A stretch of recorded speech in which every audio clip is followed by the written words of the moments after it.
Single dad stopped a kidnapping outside a luxury hotel. He never knew she was a CEO. Tonight, I'm sharing a story about Ethan Cole, a night security guard who became an accidental hero when he witnessed something terrifying outside the Grand Meridian Hotel. What he didn't know was that saving one woman's life would change everything he thought he knew about courage, sacrifice, and second chances. Stay with me until the end and comment below with your city so I can see how far this story travels around the world. The rain came down in sheets that October night, the kind of rain that turned the streets of downtown into rivers of reflected neon and made every shadow seem darker, every sound more ominous. Ethan Cole stood beneath the narrow awning of the parking structure adjacent to the Grand Meridian Hotel, watching the storm roll in from the east. His security uniform was slightly too big for his lean frame, the jacket worn at the elbows, the name tag scratched and faded. He'd been on shift for 6 hours already, and his feet ached in boots that needed replacing 3 months ago. But Ethan didn't complain. He never complained. At 34 years old, he'd learned that complaining changed nothing. Action did. Hard work did. Showing up every single day for his son did. He pulled his phone from his pocket, careful to shield it from the rain, and checked the time. 9:47. In his messages, there was a photo from Mrs. Chen, his neighbor, who watched Liam during his night shifts. His 7-year-old son was curled up on her couch, fast asleep with his favorite book still clutched in his small hands, Where the Wild Things Are. Ethan's chest tightened with that familiar mixture of love and guilt. Love because that little boy was his entire world. Guilt because he wished he could be there to tuck him in every single night instead of working until 2 in the morning just to keep their heads above water. Soon, he told himself, just keep pushing. Keep grinding. Better days are coming. He'd been telling himself that for 3 years now, ever since Sarah left. Ever since she had decided that motherhood and marriage weren't what she wanted after all. That she needed to find herself somewhere far away from the responsibilities she'd created. The divorce papers came by mail. The child support checks never did. So Ethan worked. He worked the construction site from 6 in the morning until 3 in the afternoon, then rushed home to have 2 precious hours with Liam, helping with homework, making dinner, listening to stories about school and friends, and then justice of having to eat vegetables. Then Mrs. Chen would arrive, Ethan would put on his security uniform, and he'd head to his second job, patrolling the parking structures and loading docks of the business district until the early morning hours. It was brutal. It was exhausting. But every time he looked at Liam's smile, every time his son wrapped those skinny arms around his neck and said, "Love you, Dad," Ethan knew it was worth it. Every single sleepless hour was worth it. The rain intensified, drumming against the concrete above him. Ethan stepped closer to the edge of the awning, peering out at the street. The Grand Meridian rose like a glass and steel monument to wealth across the avenue, its lobby glowing with golden light, its entrance sheltered by a pristine white canopy where valets in burgundy uniforms hustled to open car doors for guests who stepped out in designer clothes and diamonds that probably cost more than Ethan made in a year. It was a different world over there, a world he'd only ever glimpsed from the outside. His radio crackled. "Cole, you copy?" Ethan pressed the button on his shoulder mic. "Copy, dispatch. Got a report of suspicious activity in Lot C, Level 3. Can you check it out?" "On my way." He turned away from the glittering hotel and headed into the parking structure, his flashlight beam cutting through the fluorescent-lit gloom. His footsteps echoed off the concrete. Cars sat in neat rows, silent and still. He walked the perimeter of Level 3, checking between vehicles, looking for anything out of place. Teenagers sometimes came here to drink or smoke or make out in their parents' cars. Usually they scattered when they saw his flashlight, but tonight the level was empty. "Dispatch, Lot C clear, probably just a false alarm." "Copy that. Stay alert." Ethan made his way back down to street level, returning to his post near the exit. The rain hadn't let up. If anything, it was worse now, coming down so hard that visibility across the street was reduced to blurred shapes and colors. The traffic lights at the intersection cycled from red to green to yellow, their glow bleeding into the wet asphalt. He checked his phone again. 9:58. 4 more hours. That's when he saw the black SUV. It came from the south, moving fast. Too fast for the weather conditions. Its headlights cut through the rain like twin blades as it barreled toward the intersection. For a moment, Ethan thought it would run the red light. But at the last second, it jerked to a stop directly in front of the Grand Meridian's entrance, tires screeching against the wet pavement. Ethan straightened, his instincts suddenly alert. Something about the way the vehicle had arrived felt wrong, urgent, aggressive. The SUV sat there, engine running, windshield wipers slashing back and forth. In the golden light spilling from the hotel entrance, Ethan could see the vehicle more clearly. It was a black Escalade, windows heavily tinted, no front license plate. The kind of vehicle that screamed either wealth or trouble, or both. The hotel's glass doors opened and a woman emerged. Even from across the street, even through the rain, Ethan could see she was striking. She wore a crimson coat that fell to her knees, its color vivid against the gray night. Her dark hair was pulled back and she walked with the kind of confidence that came from never doubting your place in the world. A valet hurried alongside her with an umbrella, trying to keep her dry as they approached the curb where a silver Mercedes waited. She was clearly important, clearly wealthy, clearly someone who belonged in that glittering world behind the glass. But then everything went wrong. The rear doors of the Escalade flew open. Two figures burst out, moving with terrifying speed and purpose. They wore black tactical clothing and ski masks that covered everything except their eyes. Before the valet could even react, before the woman could scream, they were on her. The first man grabbed her arm, yanking her away from the valet with brutal force. The umbrella went flying, spinning away into the rain. The woman cried out, a sharp sound of shock and fear that cut through the night like broken glass. The second man grabbed her other arm, and together they began dragging her toward the open door of the SUV. Ethan's mind went blank for a split second, unable to process what he was seeing. This couldn't be real. Things like this didn't happen in real life, not right in front of a luxury hotel, not with witnesses and cameras, and the woman screamed again, and suddenly Ethan's paralysis shattered. He was running before he consciously decided to move. His boots pounded against the wet pavement as he sprinted across the avenue, rain hammering his face, his heart exploding in his chest. Somewhere in the rational part of his brain, a voice was shouting that this was insane, that he was unarmed, that these men could be dangerous, that he should call the police and let them handle it. But that voice was drowned out by something louder, something more primal. She needs help, now. The valet had stumbled backward, dropping his umbrella, too shocked to do anything but stare. Inside the hotel, people were just beginning to notice the commotion, faces appearing at the glass doors. But no one was moving. No one was helping. Ethan was halfway across the street when one of the kidnappers looked up and saw him coming. The man's eyes widened behind his mask. Surprise, then calculation. He barked something to his partner, words swallowed by the rain and wind. The woman was fighting them now, thrashing and kicking, trying to wrench herself free. Her crimson coat twisted around her body. Rain plastered her hair to her face. Ethan could see the terror in her eyes, wide and white and desperate. "Let her go!" Ethan's voice tore from his throat, raw and commanding. The first kidnapper, the one who'd spotted him, released the woman's arm and reached into his jacket.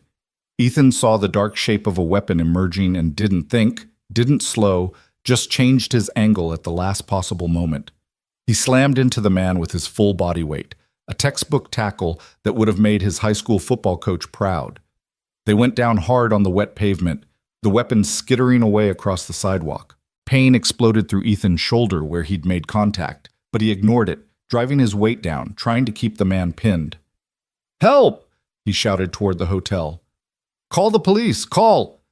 The second kidnapper still had hold of the woman, but now he was torn. Continue with the abduction or help his partner. The SUV's engine revved, and Ethan heard someone yelling from inside the vehicle, urging them to hurry. The woman made the decision for them.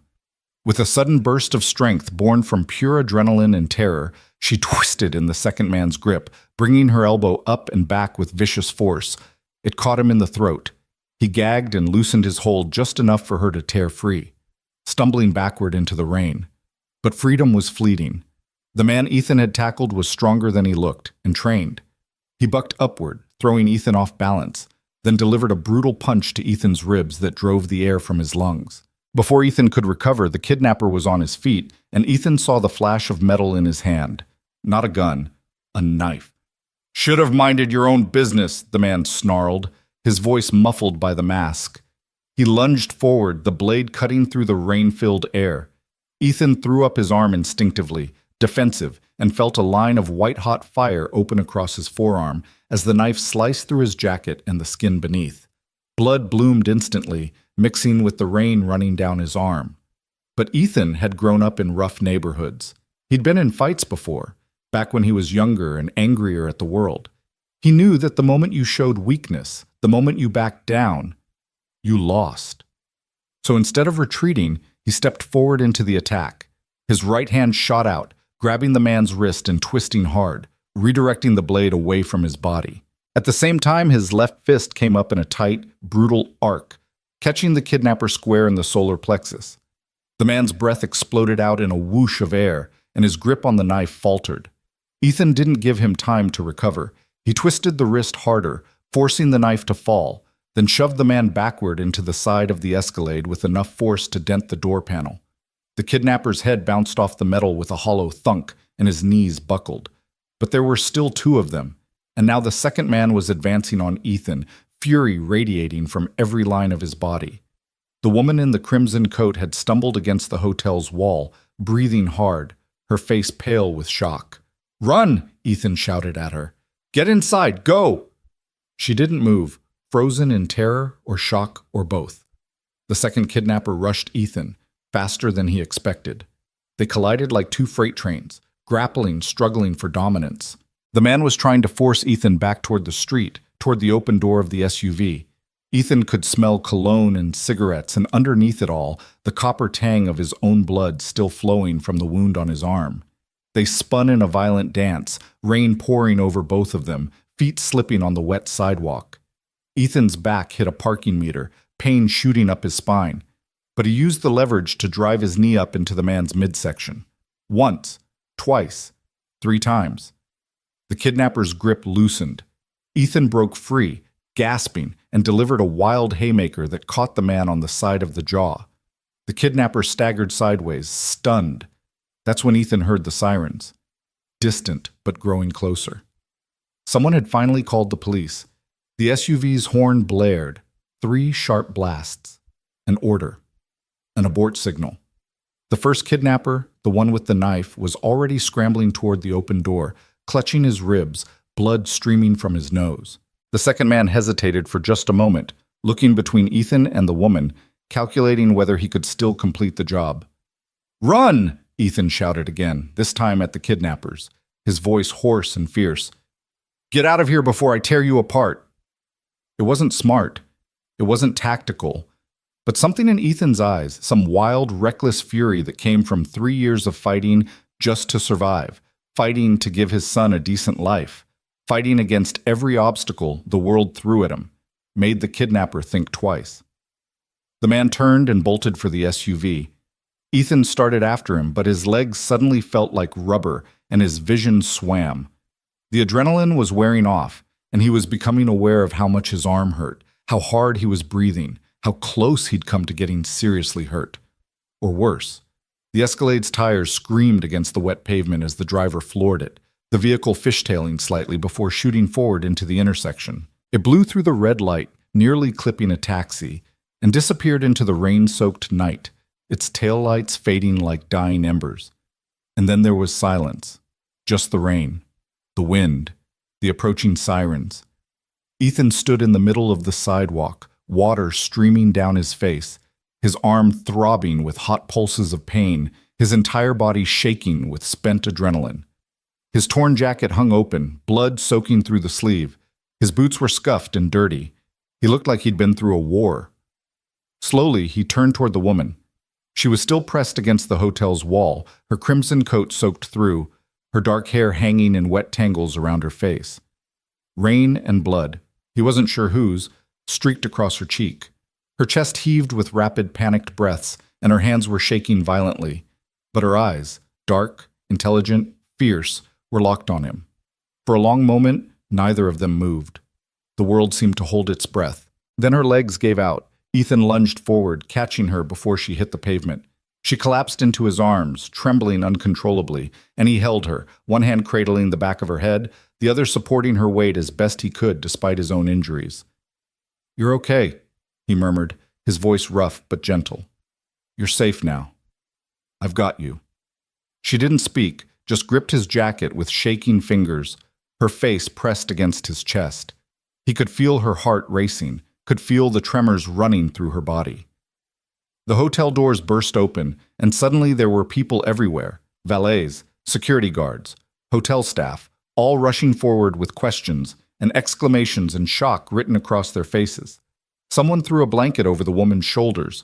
Someone else was asking Ethan if he was all right, pointing at his bleeding arm. The sirens were loud now, right on top of them. Red and blue lights painted the wet street, reflecting off the glass and steel of the Grand Meridian. 2 police cruisers screeched to a stop, followed by an ambulance. Ethan felt the woman being gently pulled from his arms by paramedics. She looked back at him, her eyes wide and dark, and filled with something he couldn't quite name. Shock, certainly. Fear, definitely. But underneath it all, something else. Recognition, maybe. Or understanding. "Sir, you're injured," a paramedic was saying, guiding him toward the ambulance. "We need to look at that arm." Ethan let himself be led, his legs moving automatically, his mind still trying to catch up with what had just happened, what he'd just done. Behind him, more police cars were arriving. Officers were spreading out, securing the scene, taking statements. The hotel entrance had become a chaos of flashing lights and urgent voices and the crackle of police radios. Ethan sat on the back edge of the ambulance while a paramedic cut away his sleeve and began cleaning the knife wound. It was deep but not life-threatening. It would need stitches. It would leave a scar. "You're lucky," the paramedic said. "An inch to the left and this would have hit the artery." Lucky. Right. Ethan watched as other paramedics attended to the woman in the crimson coat. She was sitting on a gurney now, wrapped in blankets, talking to a police officer. Even from this distance, even soaking wet and clearly traumatized, there was something about her presence that commanded attention. The way she held herself. The way people gravitated toward her, deferential and concerned. "That woman you saved," the paramedic said, following Ethan's gaze. "Do you know who she is?" Ethan shook his head. "No idea, just saw she needed help." The paramedic whistled low. "You're about to become very famous, my friend. That's Isabella Ford." The name meant nothing to Ethan. He shrugged, wincing as the movement pulled at his injured arm. "Should I know who that is?" "She's only one of the wealthiest people in the country, CEO of Ford Global Holdings. That company owns like half the businesses in this city." The paramedic paused in his work to gesture toward the towering buildings surrounding them. "See that high-rise? Ford property. The shopping center down the street? Ford property. Hell, probably half the stuff you buy comes from a company she owns." Ethan looked back at the woman, Isabella Ford apparently, and felt something twist in his chest. Of course she was rich. Of course she was important. Of course she was someone who mattered in the eyes of the world. And he was, what? A night security guard who could barely make rent.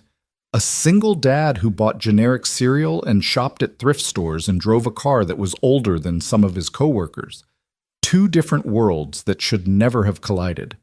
But they had. For just a few violent, terrifying moments, their worlds had crashed together. And Ethan had done the only thing he knew how to do, protect someone who needed protecting. Because that's what you did. That's what decent people did. "Sir?" A police officer approached, notebook in hand. "I need to get your statement about what happened."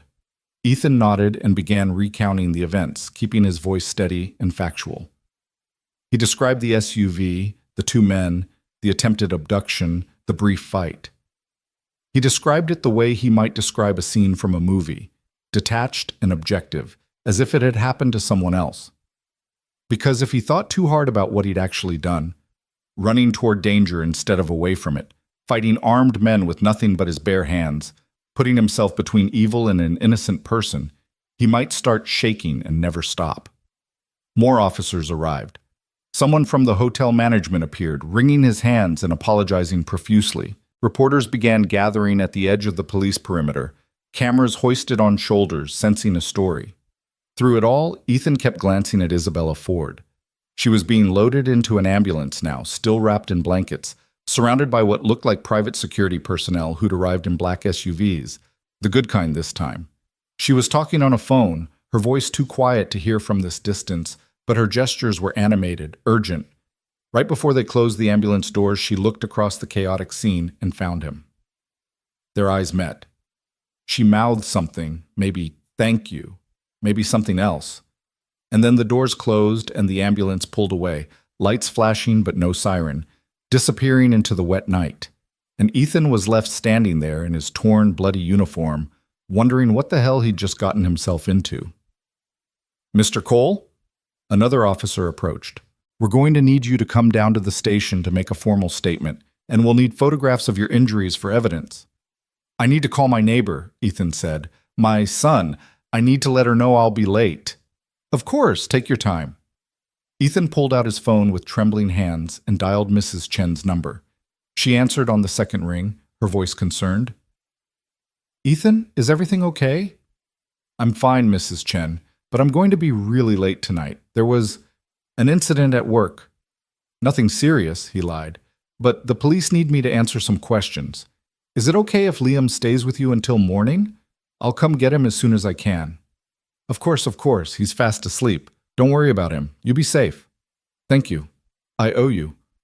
"You don't owe me anything, dear. Just take care of yourself." He ended the call and looked down at his bandaged arm. The paramedic had done a good job. The bleeding had stopped, and the wound was clean and dressed. But Ethan could already feel it stiffening, could already imagine how much it would hurt tomorrow, and the day after that, and the day after that. How was he supposed to work construction with an injured arm? How was he supposed to lift and carry and hammer and saw when every movement sent pain shooting through damaged muscles? The reality of his situation was starting to sink in, pushing through the adrenaline fog. He'd played hero, and now he was going to pay the price. Lost wages, medical bills, maybe even lost jobs if he couldn't perform his duties. And for what? For a woman who lived in a world so far removed from his own that they might as well be different species. But even as those bitter thoughts crossed his mind, Ethan pushed them away. Because when he closed his eyes, he could still see the terror in Isabella Ford's face, could still hear her screams, could still feel the moment when those men's hands had grabbed her, trying to drag her into darkness and God knows what fate. And he knew, with absolute certainty, that he'd do it all again. Every time, without hesitation. Because that's what his father had taught him, back when Ethan was just a kid and his dad was still alive, still working his 2 jobs to keep their family fed and housed. "Son," he'd said, "you measure a man not by what he has, but by what he does when someone needs help. You always step up, always, even when it costs you, especially when it costs you. That's what makes us human." His father had died when Ethan was 16, a heart attack at age 49, worn out from too much work and too much stress and too little rest. But those words had stayed with Ethan, had shaped him, had made him into the kind of man who would sprint toward danger instead of away from it, even if it left him bleeding, even if it left him broke, even if the world never noticed or cared. "Mr. Cole?" The officer was waiting. "Ready to go?" Ethan nodded, took one last look at the Grand Meridian Hotel with its golden lights and its expensive cars and its world of wealth and privilege, and followed the officer to the patrol car. As they drove toward the station, Ethan's phone buzzed with a text. He pulled it out and saw it was from his boss at the construction site. Saw the news. "You okay? Take tomorrow off if you need it." News? What news? He opened his phone's browser and searched his name. The results made his stomach drop. Hero security guard saves CEO from kidnappers. Single father fights off armed men in daring rescue man risks life to save billionaire outside luxury hotel. There were already articles, already photos, grainy cell phone footage someone had captured from inside the hotel showing Ethan tackling the first kidnapper. Another shot of him holding Isabella Ford after the attack, both of them soaked and bloody and alive. He was already famous. He was already a story. And Ethan realized with a sinking feeling in his gut that his quiet, anonymous life, the life where he just worked hard and raised his son and minded his own business, was over. Everything was about to change. He just didn't know how much. The police station smelled like burnt coffee and industrial cleaner. Ethan sat in a hard plastic chair in an interview room, his bandaged arm throbbing in rhythm with his pulse, while Detective Sarah Martinez asked him the same questions for what felt like the 100th time. What did the men look like? What did they say? Did he notice any distinguishing features? Vehicle details? Anything at all that might help identify the attackers? He answered everything as thoroughly as he could, but the truth was it had all happened so fast. A blur of motion and violence that his brain had barely had time to process, let alone catalog with the kind of detail the detective needed. "You did good, Mr. Cole," Detective Martinez finally said, closing her notebook. She was a woman in her mid-40s with sharp eyes and graying hair pulled back in a tight bun. "Real good. Most people would have frozen or run the other way. You probably saved Ms. Ford's life tonight." Ethan shifted uncomfortably in his chair. "I just did what anyone would do." "No," she said firmly. "You did what most people wish they would do. There's a difference." She stood, extending her hand. "We'll be in touch if we need anything else. In the meantime, get some rest. Get that arm looked at properly. And Mr. Cole?" She paused at the door. "Watch out for the reporters. This story is already everywhere, and they're going to want a piece of you." He left the station just after 2 a.m. The rain had finally stopped, leaving the streets slick and reflective under the streetlights. True to the detective's warning, there were 3 news vans still parked outside, reporters and cameramen waiting despite the late hour. The moment Ethan emerged, they swarmed. "Mr. Cole! Mr. Cole! Can you tell us what happened tonight? How does it feel to be a hero? Did you know who Isabella Ford was when you saved her? Can we get a statement?" Microphones thrust toward his face. Camera lights blinded him. Ethan held up his good hand, shaking his head. "No comment, please. I just want to go home to my son." "Is it true you're a single father? Did Mrs. Ford offer you a reward? What were you thinking when you ran toward those armed men?" He pushed through the crowd, keeping his head down, not answering. His truck was parked 2 blocks away. He'd had to leave it when the police brought him to the station. By the time he reached it, his shirt was soaked through with sweat despite the cool night air, and his hands were shaking again. He sat behind the wheel for a long moment, just breathing, trying to collect himself. His phone wouldn't stop buzzing. Text messages, missed calls, notifications from social media accounts he barely used. Everyone wanted something from him. Everyone wanted a piece of the story. Everyone except the one person who mattered. Ethan pulled up Mrs. Chen's contact and sent her a quick text. "On my way." The drive to her apartment took 15 minutes. She lived in the same building as Ethan and Liam, just 2 floors down, and she'd been a godsend ever since Sarah left. A widow in her 70s with grandchildren scattered across the country, she'd taken to Liam like he was her own, never asking for much in return, always ready with a kind word or a home-cooked meal. She opened the door before he could knock, her face creased with worry. "Ethan, oh my goodness, look at you. Come in, come in." "I'm sorry it's so late, Mrs. Chen." "Hush, I saw the news. I saw what you did." She pulled him inside, her small hands surprisingly strong as she guided him to her couch. "Sit down. Let me look at that arm. The paramedics already—" "Sit!" He sat. She examined the bandage with practiced efficiency, tisking softly. "You need to keep this clean and dry. Change the dressing every day. And you need to see a doctor tomorrow for stitches, yes?" "Yes, ma'am." "Don't yes, ma'am me. I'm serious, Ethan. Infections are no joke." She disappeared into her kitchen and returned with a glass of water and 2 pills. "For the pain, don't argue." He took them without protest, suddenly aware of how exhausted he was. His whole body ached. His arm felt like it was on fire. His head was pounding. "Liam?" he asked. "Sleeping like an angel. I put him in the guest room. He doesn't know anything about what happened, and I think we should keep it that way for now. Let him wake up naturally, have breakfast, then you can decide what to tell him." Ethan nodded gratefully. "Thank you. I don't know what I'd do without you." Mrs. Chen's expression softened. She sat down beside him, patting his knee. "You're a good man, Ethan Cole. Your father would be proud." His throat tightened. He hadn't expected that to hit so hard, but it did, like a fist to the chest. "I hope so. I know so." She stood, smoothing her house dress. "Now, you sleep on the couch tonight. I won't have you going upstairs and collapsing in your apartment. In the morning, we'll figure everything out." He wanted to argue, wanted to maintain some shred of independence, but he was too tired, too wrung out. So he just nodded and let her bring him a pillow and blanket, let her fuss over him like the mother he'd lost when he was 20, and when she finally turned off the lights and shuffled back to her bedroom, Ethan lay in the darkness and let the reality of what had happened wash over him. He'd saved someone's life tonight. He'd risked his own life for a complete stranger, and now everything was going to change. He just hoped he was ready for it. Sleep came in fragments, interrupted by dreams of black SUVs and masked men and a woman in a crimson coat falling. Each time he jerked awake, his heart racing, his arm throbbing, disoriented until he remembered where he was. By the time dawn light crept through Mrs. Chen's curtains, he'd maybe managed 3 hours of actual rest. He heard movement in the guest room, small feet padding across the floor. A moment later, Liam appeared in the doorway, his hair sticking up in every direction, his pajamas rumpled, his favorite stuffed bear tucked under one arm. "Dad?" His voice was small, confused. "Why are you here? Where's Mrs. Chen?"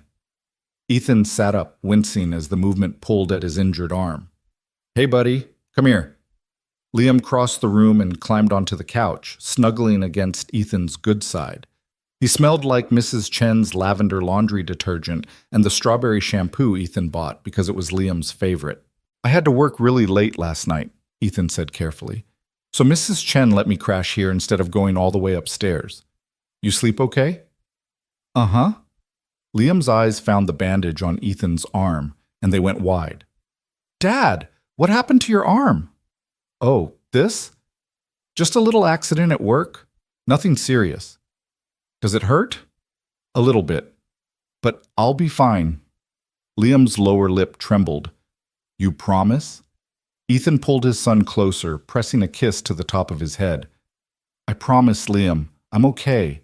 Everything's okay." Mrs. Chen emerged from her bedroom, already dressed despite the early hour. "Good morning, sweetheart," she said brightly to Liam. "How about I make us some pancakes for breakfast?" "Pancakes!" Liam scrambled off the couch, his worry about Ethan's arm forgotten in the face of his favorite breakfast food. "Can we have chocolate chips in them?" "If your dad says it's okay." Liam looked at Ethan with those big, hopeful eyes that could convince him to do just about anything. "Please, Dad?"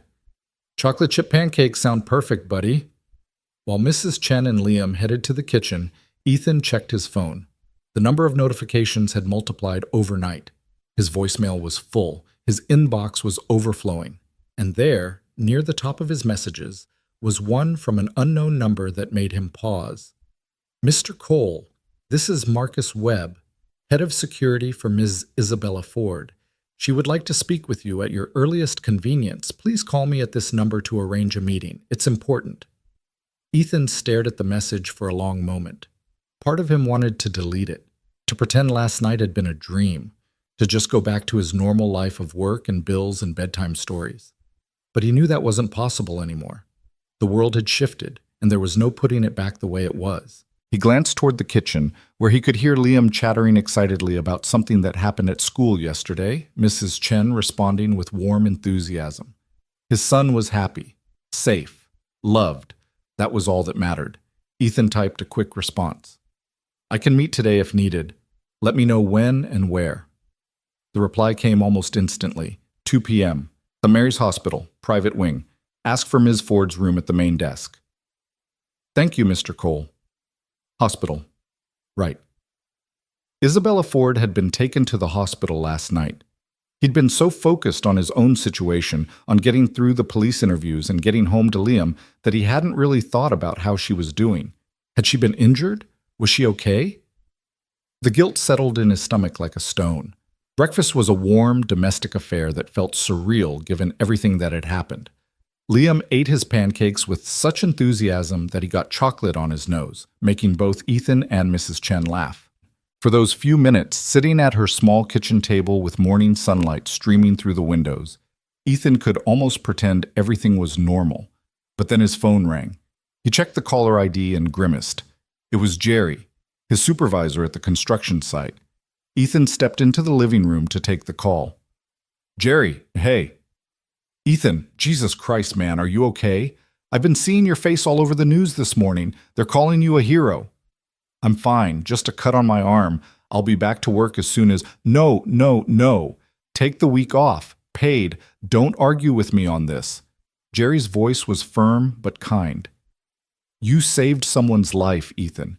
You need time to recover. Besides, with that arm, you'd be useless on the site anyway. No offense. None taken. But Jerry, I can't afford to take a week off. I've got rent coming up and Liam needs. Paid, Ethan. I said paid. The company's covering it. Hell, the owner saw the news and personally called me this morning to make sure you were taken care of. So rest, heal, and we'll see you next Monday. Got it?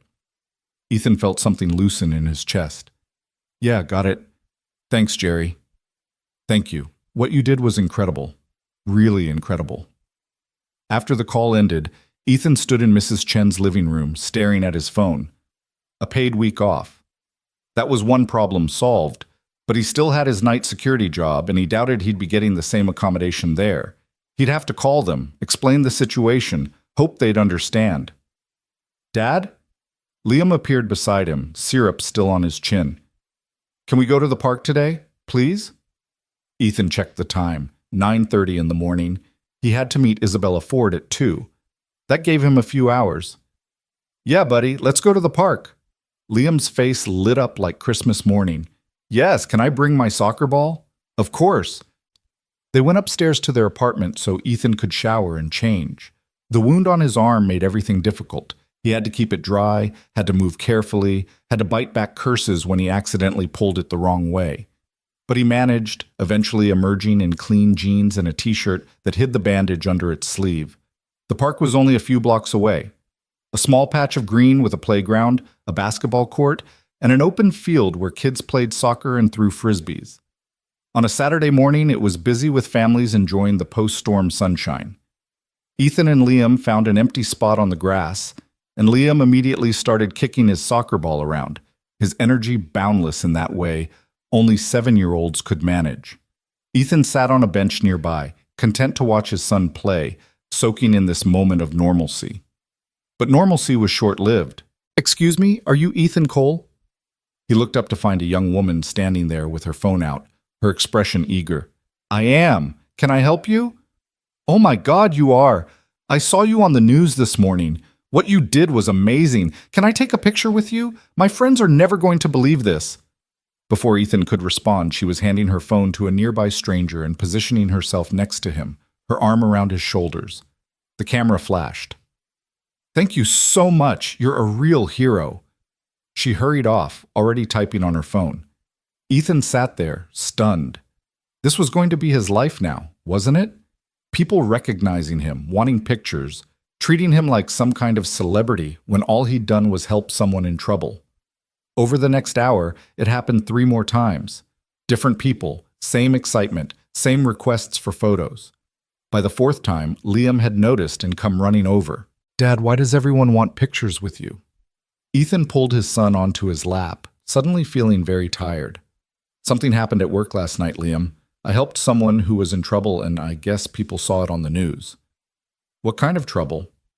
The kind that doesn't matter anymore because she's safe now. Was it scary? Ethan thought about the knife, the fight, the very real possibility that he could have died on that rain-slicked sidewalk. Yeah, buddy, it was scary, but sometimes we have to do scary things to help people. Liam was quiet for a moment, processing this. Then he threw his arms around Ethan's neck, hugging him tightly. I'm glad you didn't get hurt bad. Me too, Liam. Me too. They stayed at the park until noon, then stopped at a deli on the way home for sandwiches. Ethan had to fend off 2 more people who recognized him, including the woman behind the counter who insisted his meal was on the house. Heroes don't pay, she declared, refusing to take his money. Back at the apartment, Ethan settled Liam in front of the TV with his sandwich and a cartoon, then retreated to his bedroom to get ready for the hospital visit. He changed into his one good button-down shirt, the one he wore to parent-teacher conferences and the occasional job interview, and tried to make his hair cooperate. The bandage on his arm was visible beneath the rolled-up sleeve, white and stark against his tanned skin. He looked at himself in the mirror and wondered what Isabella Ford would see. A nobody? A good Samaritan? A man who'd stumbled into her world by accident and would stumble right back out again once they'd exchanged pleasantries? Probably all of the above. Mrs. Chen agreed to watch Liam again, and Ethan caught a bus to St. Mary's Hospital. He could have driven, but parking was expensive, and he was suddenly very aware of every dollar in his bank account. Hero or not, bills still needed to be paid. The hospital was one of the nicer ones in the city, all modern architecture and manicured grounds. The main lobby was bright and clean, with artwork on the walls and a massive flower arrangement on the reception desk. Ethan approached the desk, suddenly self-conscious. "I'm here to see Isabella Ford. I was told to ask at the main desk." The receptionist's eyes widened with recognition. "Mr. Cole." "Yes, we've been expecting you. Please take the elevator to the 5th floor. Someone will meet you there." The 5th floor was quiet, clearly a private wing where wealthy patients paid for peace and discretion. The moment the elevator doors opened, a man in a dark suit stepped forward. "Mr. Cole, I'm Marcus Webb, head of Ms. Ford's security." He was tall, broad-shouldered, probably ex-military given the way he carried himself. His handshake was firm but respectful. "Thank you for coming. Please, follow me." They walked down a hallway that looked more like a luxury hotel than a hospital, artwork on the walls, plush carpet underfoot, soft lighting. Marcus stopped at a door near the end and knocked gently. "Come in," a woman's voice called from inside. Marcus opened the door and gestured for Ethan to enter. The room was spacious, with a large window overlooking the city, comfortable furniture, and yes, a hospital bed, but one that looked far more comfortable than anything Ethan had ever seen in a medical facility. And sitting in a chair beside the window, wrapped in a silk robe over her hospital gown, was Isabella Ford. She looked different in daylight. Her dark hair was pulled back, and there was a small bandage on her temple, but her eyes were clear and sharp as they found his. She stood the moment he entered, and Ethan noticed she moved stiffly, like someone who'd been through an ordeal and was still feeling its effects. "Mr. Cole." Her voice was composed, but there was emotion underneath it. "Thank you for coming." "Ms. Ford, how are you feeling?" "Better than I have any right to feel, thanks to you." She gestured to a chair across from hers. "Please, sit. Would you like something to drink? Coffee? Water?" "Water would be great, thank you." Marcus produced a bottle of water seemingly from nowhere and handed it to Ethan before quietly exiting the room, closing the door behind him. Suddenly it was just the two of them, a security guard and a CEO, in a hospital room that cost more per night than Ethan made in a month. Isabella sat back down, studying him with an intensity that made him uncomfortable. "They told me you refused to talk to the press." "I don't need the attention. I just did what anyone would do." "That's the second time you've said that." She leaned forward slightly. "But it's not true, Mr. Cole. Most people wouldn't have done what you did. Most people would have run the other way or called for help or frozen in fear. But you? You ran toward danger. You put yourself between me and those men. You got hurt protecting me." Her eyes dropped to the bandage on his arm. "How bad is it?" 15 stitches? I'll be fine." 15. She said the word like it physically hurt. "You took a knife wound meant for me." "Actually, I think the knife was just meant to stop me. But either way, it's healing." She was quiet for a moment, her hands folded in her lap, her expression unreadable. When she spoke again, her voice was softer. "I don't remember everything clearly. The police said I was in shock, but I remember you holding me after it was over. I remember feeling safe for the first time since those hands grabbed me. And I remember thinking, who is this man? Why would he risk everything for a stranger?" Ethan took a sip of water, buying himself time. "I have a son. He's 7. And I thought, what if someone grabbed him? What if he was in danger and no one helped because it wasn't their problem? I'd want someone to step up, so I did." Something shifted in Isabella's expression, a crack in the composed facade. "What's your son's name?" "Liam." "Does he know what you did?" "Not really. I told him I helped someone at work. He knows I got hurt, but I didn't give him details. He's just a kid. He doesn't need to know how scary the world can be." "You're protecting him, the way you protected me." It's what fathers do. It's what decent people do. Isabella stood and walked to the window, looking out at the city below. From this height, you could see for miles the business district with its gleaming towers, the residential neighborhoods spreading out like a patchwork quilt, the river winding through it all like a silver thread. "I've lived in this city my entire life," she said quietly. "Built my company from nothing, worked 18-hour days, made decisions that affected thousands of people's lives. I always believed I was strong, capable, untouchable even." She turned to look at him. "Last night, I learned how wrong I was, how vulnerable we all are, how quickly everything can be taken away. Did they tell you anything about who those men were or why they targeted you?" "The police have some theories: corporate espionage, kidnapping for ransom, a competitor trying to intimidate me. Take your pick.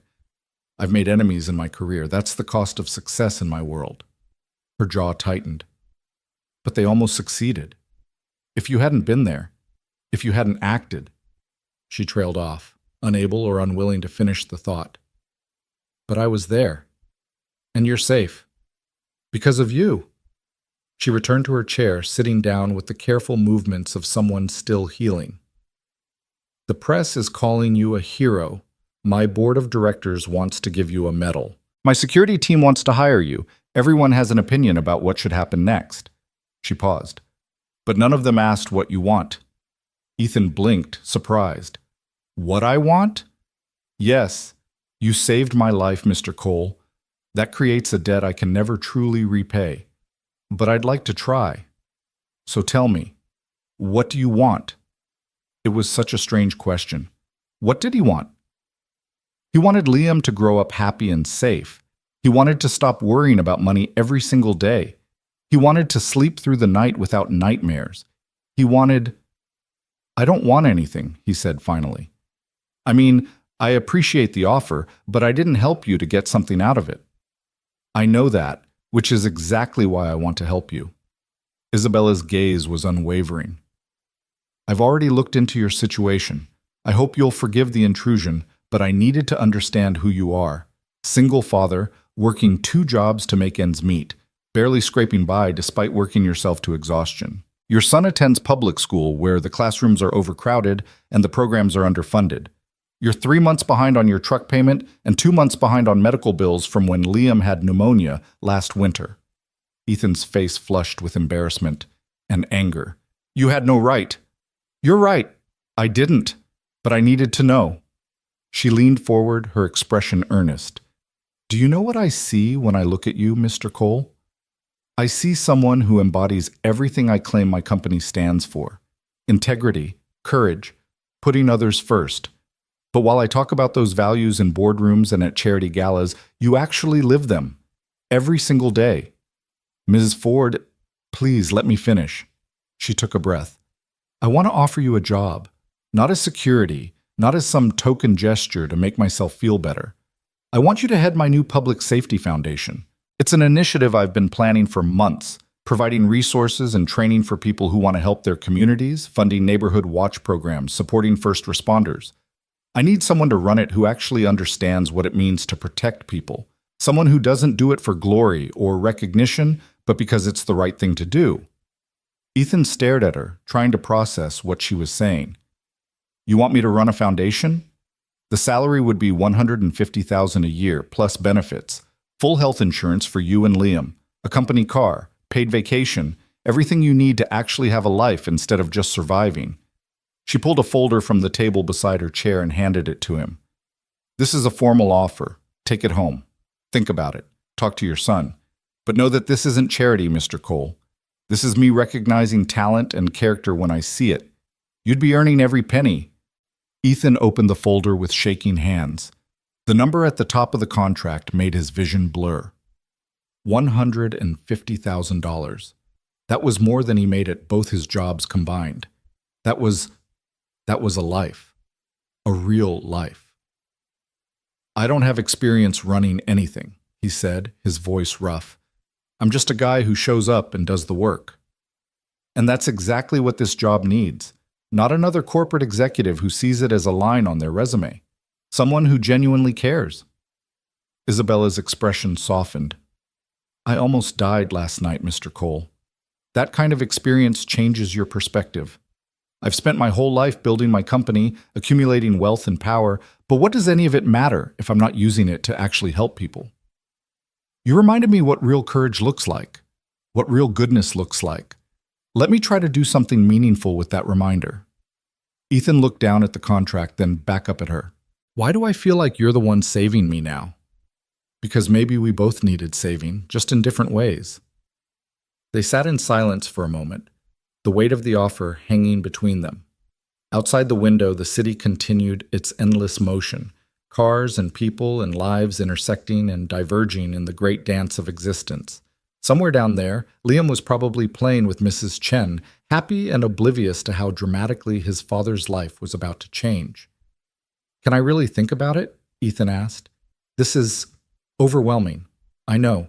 Take all the time you need. The offer stands regardless. Isabella stood, extending her hand. Thank you for coming, Mr. Cole. And thank you for saving my life. Whatever you decide about the job, that gratitude will never change. Ethan shook her hand, feeling the strength in her grip despite her injuries. You would have done the same for someone else. I'd like to think so, but I'm not sure I would have had your courage. She walked him to the door. One more thing. The police are still investigating, and until they catch those men, I'm considered at risk. I have security now, obviously, but I wanted you to know, if you ever feel threatened, if anyone approaches you or your son, call Marcus immediately. She pressed a business card into his hand. His number. He'll make sure you're protected. The thought sent a chill down Ethan's spine. He hadn't considered that the kidnappers might come after him, might see him as a loose end or a witness to eliminate, might see Liam as leverage. You think they'd come after me? I don't know, but I won't take chances with your safety, not after what you did for me. Marcus appeared in the hallway as if summoned, and he escorted Ethan back to the elevator. As the doors closed and the hospital fell away above him, Ethan looked down at the folder in his hands and the business card with Marcus's number. Everything had changed. 24 hours ago, he'd been a nobody with 2 jobs and a mountain of bills. Now he was a hero with a job offer that could transform his entire life. The bus ride home felt surreal. Ethan sat in the back, the folder hidden in his jacket, watching the city pass by the window. He saw the people on the streets, some dressed in business suits, some in work clothes like his, some struggling with bags of groceries or pushing strollers, all of them just trying to get by, all of them fighting their own battles. He'd been one of them his whole life. Could he really leave that world behind? When he got home, Mrs. Chen met him at the door with a knowing look. How was the meeting? Complicated. The best things usually are. She patted his arm. Liam is doing his homework at my table. Come have some tea and tell me what's on your mind. So he did. He sat at her small kitchen table, watching Liam sound out words in his reading assignment, and told Mrs. Chen everything. The job offer, the salary, the benefits, the impossible opportunity that had fallen into his lap because he'd done one good thing. She listened without interrupting, her weathered hands wrapped around her teacup, her eyes gentle and wise. What does your heart tell you? She asked when he'd finished. My heart says I'd be crazy to turn it down. But my head says I'm not qualified, that I'll fail, that I'll let everyone down. And what does Liam need? Ethan looked at his son, bent over his workbook with his tongue poking out in concentration, and felt his chest tighten. He needs stability, security, a father who doesn't come home exhausted every night, a future that doesn't involve watching me work myself to death like my dad did. Then you have your answer. It's scary, Mrs. Chen. What if I'm not good enough? She reached across the table and took his hand. Ethan, you ran toward danger to save a stranger's life. You took a knife wound protecting someone you'd never met. You worked 2 jobs to give your son everything he needs while never complaining, never giving up. If that's not good enough, then nothing is. That night, after Liam was asleep, Ethan sat on his couch with the folder open on his lap. He read through every page of the contract, trying to understand all the legal language, all the clauses and stipulations. It was real. The offer was real. His phone buzzed with another message, another reporter wanting an interview, another stranger congratulating him, another reminder that his old life was gone, whether he took this job or not. He thought about his father, working those two jobs until his heart gave out. He thought about the promise he'd made at his father's funeral, that he'd be there for his own son, that he wouldn't let work consume him the way it had consumed his dad. And he thought about Isabella Ford's words. You reminded me what real courage looks like. Maybe accepting help when you needed it was its own kind of courage. Maybe letting someone change your life wasn't weakness, but wisdom. Maybe this was the universe giving him a second chance, and he'd be a fool to throw it away out of pride or fear.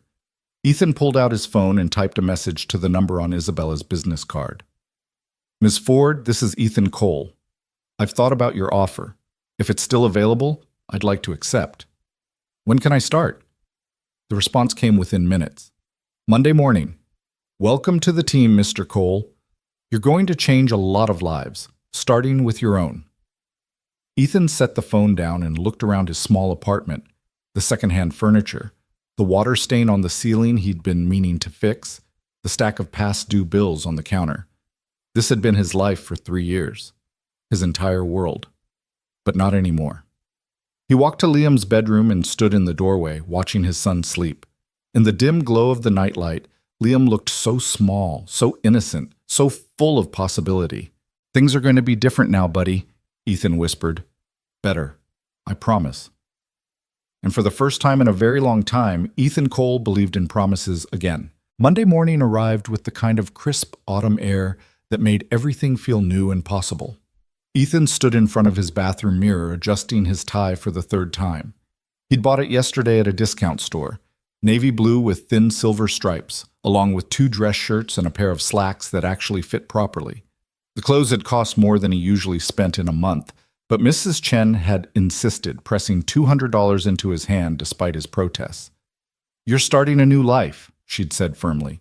You need to look the part. Now staring at his reflection, Ethan barely recognized himself. The tie sat straight, the shirt was pressed, his hair was combed back instead of falling into his eyes. He looked like someone who belonged in an office, someone who made decisions that mattered. He looked like someone who wasn't him. Dad, you look fancy! Ethan turned to find Liam standing in the doorway, already dressed in his school uniform, his backpack slung over one shoulder. His son's eyes were wide with amazement, and there was something in his expression that Ethan had never seen before. Pride. You think so? Ethan asked, crouching down to Liam's level. You look like a businessman, like the guys on TV. Liam reached out and touched the tie. Is this for your new job? They'd talked about it over the weekend, how Dad was going to start working at a different place, how they'd have more time together, how things were going to change. Ethan had kept it simple, age-appropriate, not wanting to overwhelm his 7-year-old with details about foundations and CEOs and the fact that their entire financial situation had just transformed overnight. Yeah, buddy, first day. Are you scared? The question caught Ethan off guard. He'd been so focused on appearing confident, on being the strong father Liam needed, that he hadn't admitted his fear even to himself. But looking into his son's honest eyes, he realized lying would do neither of them any good. A little bit, Ethan admitted. Starting something new is always scary. But you know what? Being scared doesn't mean you don't do it. It just means you're brave enough to try. Liam considered this, his small face serious. Then he wrapped his arms around Ethan's neck in a fierce hug. You're the bravest dad in the whole world. Ethan held his son close, breathing in the smell of children's shampoo and toothpaste, feeling the small heart beating against his chest. This was why he was doing it, all of it. The new job, the scary changes, stepping into a world he didn't understand. For this little boy who believed his father could do anything. Come on, Ethan said, pulling back and ruffling Liam's hair. Let's get you to school. Yet the morning routine was familiar, even if everything else felt strange. Ethan made breakfast, scrambled eggs and toast, while Liam chattered about his upcoming class field trip to the Science Museum. They walked the 3 blocks to Liam's elementary school, Ethan's hand warm around his son's smaller one. At the gate, Liam hugged him goodbye and ran off to join his friends, leaving Ethan standing alone on the sidewalk. His truck sat at the curb, faithful and battered. But tucked in Ethan's pocket was a set of keys to a company car, a modest sedan that Marcus had delivered to his building yesterday evening. It sat in the parking lot now, dark blue and clean, and so different from his rust-spotted pickup that Ethan had walked past it twice before realizing it was his. He chose the truck for today. One last ride in the vehicle that had carried him through 3 years of struggling and surviving. Tomorrow, he could be the guy with the company car. Today, he needed to hold on to a piece of who he'd been. The drive to Ford Global Holdings headquarters took 30 minutes through morning traffic. The building rose from the downtown skyline like a monument to success, 40 stories of steel and glass that caught the morning sun and threw it back in brilliant shards of light. Ethan had passed this building 1,000 times in his life, never once imagining he'd walk through its front doors as anything other than a delivery person or maintenance worker. He parked in the underground garage, following the directions Marcus had sent him, and took the elevator to the main lobby. The space was enormous, with marble floors and modern art installations, and a massive reception desk where 3 professionally dressed women handled a constant stream of visitors. Ethan approached, his heart hammering. "Hi, I'm Ethan Cole. I'm supposed to—" "Mr. Cole!" "Yes, we've been expecting you." The receptionist smiled warmly and handed him a badge already printed with his name and photo. "Take the elevator to the 37th floor. Ms. Ford's assistant will meet you there."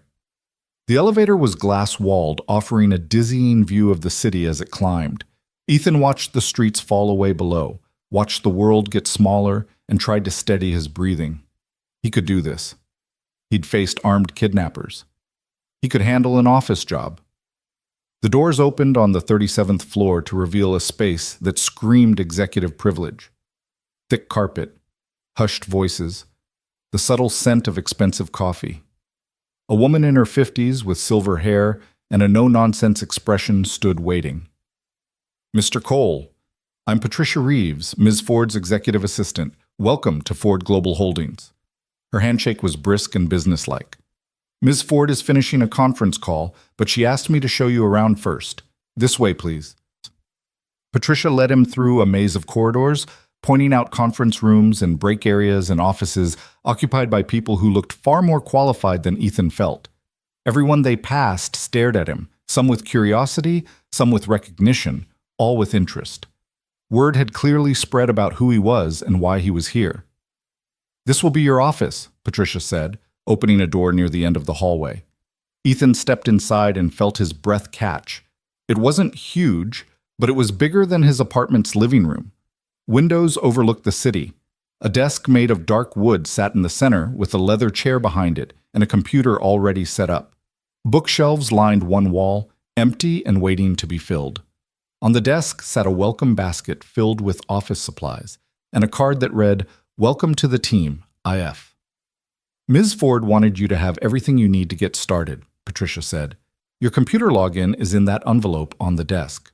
It will be by this afternoon to help you set up your accounts and access. You have a meeting with Ms. Ford at 10, then lunch with the department heads at noon, and at 2 o'clock you'll meet with the Foundation's advisory board." Ethan's head was spinning. The Foundation already has an advisory board? "Ms. Ford doesn't do anything halfway, Mr. Cole. When she decides something matters, she moves quickly." Patricia's expression softened slightly. "I know this is overwhelming, but you're here because she believes in you. That's not something she gives lightly. Trust her judgment, even if you don't trust your own yet." She left him alone in the office. Ethan stood in the center of the room, turning slowly, trying to absorb the reality of his new life. Through the window, he could see the entire city spread out below. The neighborhoods where he'd grown up, the construction sites where he'd worked, the streets he'd walked when he couldn't afford gas. All of it visible from up here, but distant, separate. He pulled out his phone and took a picture of the view, then sent it to Mrs. Chen with a message. "My office! Can you believe it?" Her response came immediately. "I always believed it. Now you need to believe it too." Ethan spent the next hour exploring his computer, reading through the files Patricia had left for him about the Public Safety Foundation.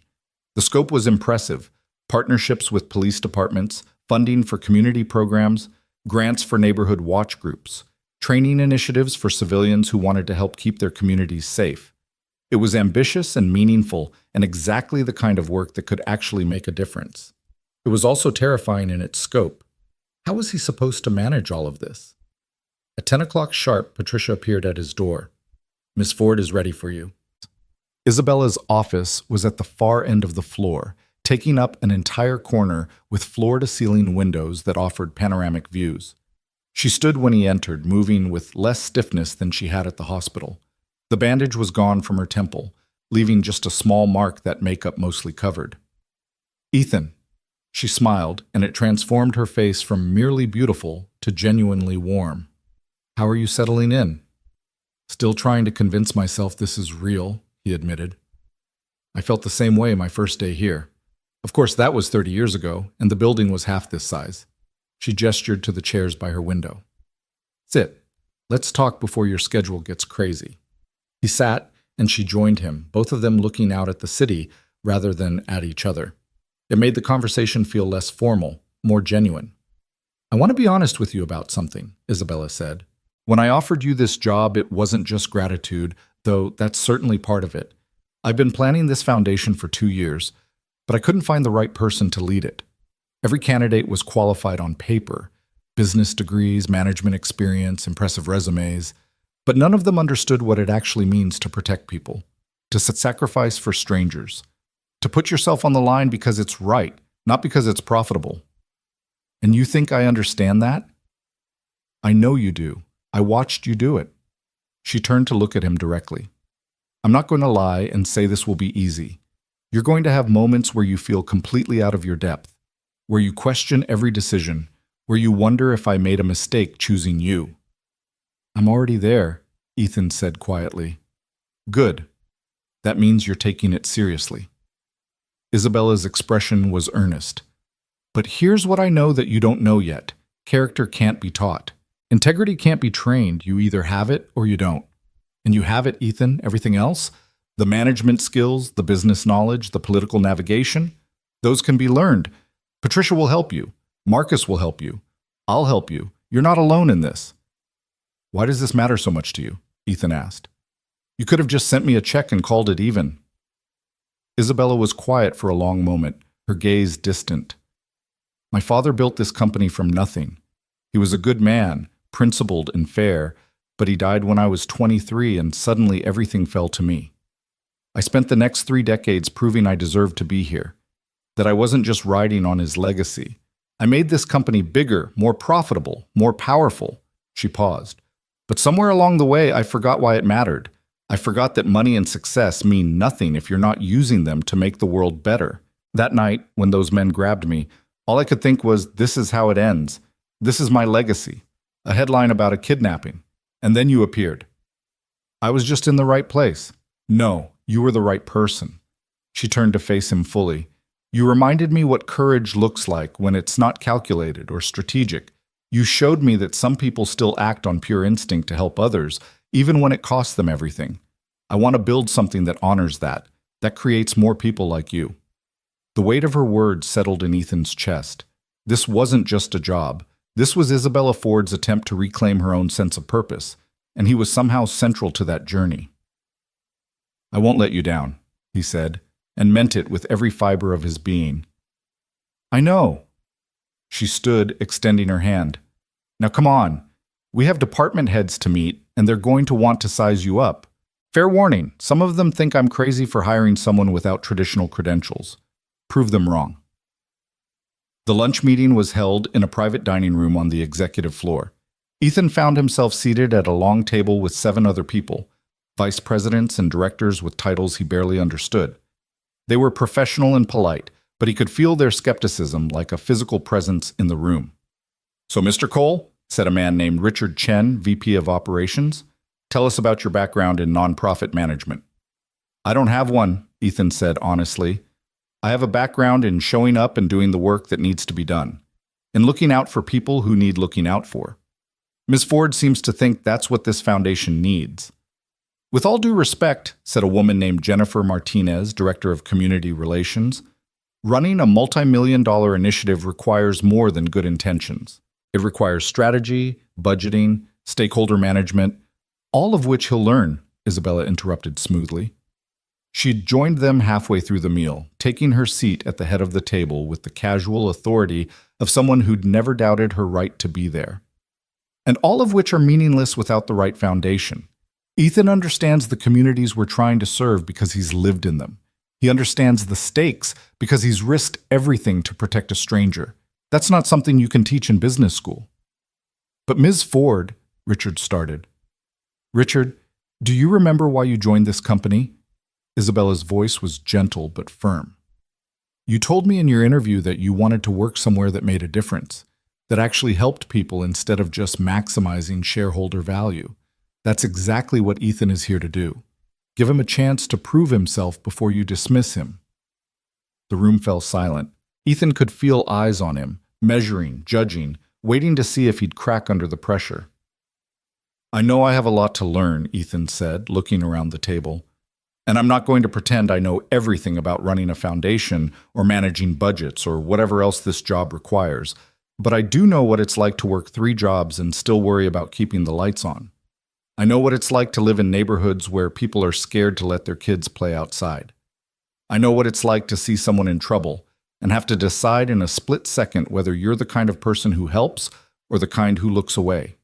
He paused. Ms. Ford is betting that my experience is valuable. I'm going to prove her right. But I can't do it alone. I need help from people who know this world. So I'm not asking you to believe in me yet. I'm just asking you to give me the chance to earn it. Another silence, but this one felt different, less hostile, more considering. Jennifer Martinez was the first to speak. Community relations will support you however we can. If you need insights into the neighborhoods we're targeting, I can provide detailed demographic data and partnership opportunities. Thank you, Ethan said, and meant it. One by one, the others offered their support. Some enthusiastically, some grudgingly, but all of them making the commitment. By the time lunch ended, Ethan felt like he'd just survived a gauntlet, but one he'd managed to navigate without completely humiliating himself. The afternoon meeting with the Foundation's advisory board was less contentious, but more overwhelming. These were community leaders, retired police chiefs, nonprofit directors, and activists who'd agreed to help guide the Foundation's work. They had strong opinions about what needed to be done and weren't shy about expressing them. We need to focus on youth programs, said a woman named Diane Tucker, who ran a community center in the South Side. Get to kids before they get into trouble. Prevention is important, but what about supporting people who are actively trying to make their neighborhoods safer? Countered Marcus Webb, who apparently served on the board as well as heading Isabella's security. Neighborhood watch programs need resources and training. Both are important, Ethan found himself saying. Everyone turned to look at him. He swallowed hard and continued. We can't just focus on one thing. Communities need multiple layers of support.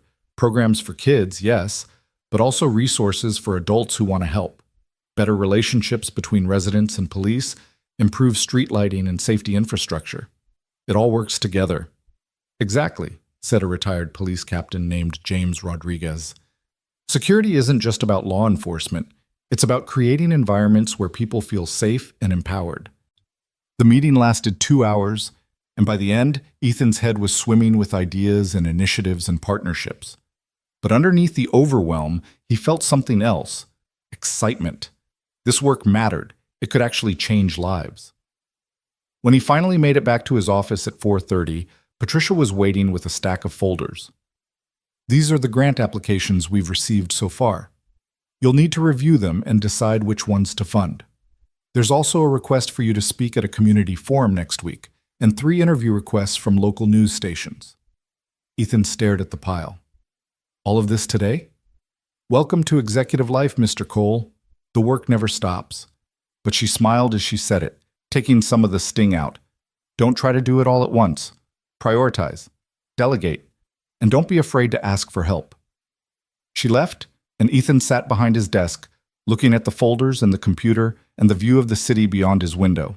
Somewhere down there, Liam was getting out of school, probably heading to Mrs. Chen's apartment for his snack and homework time.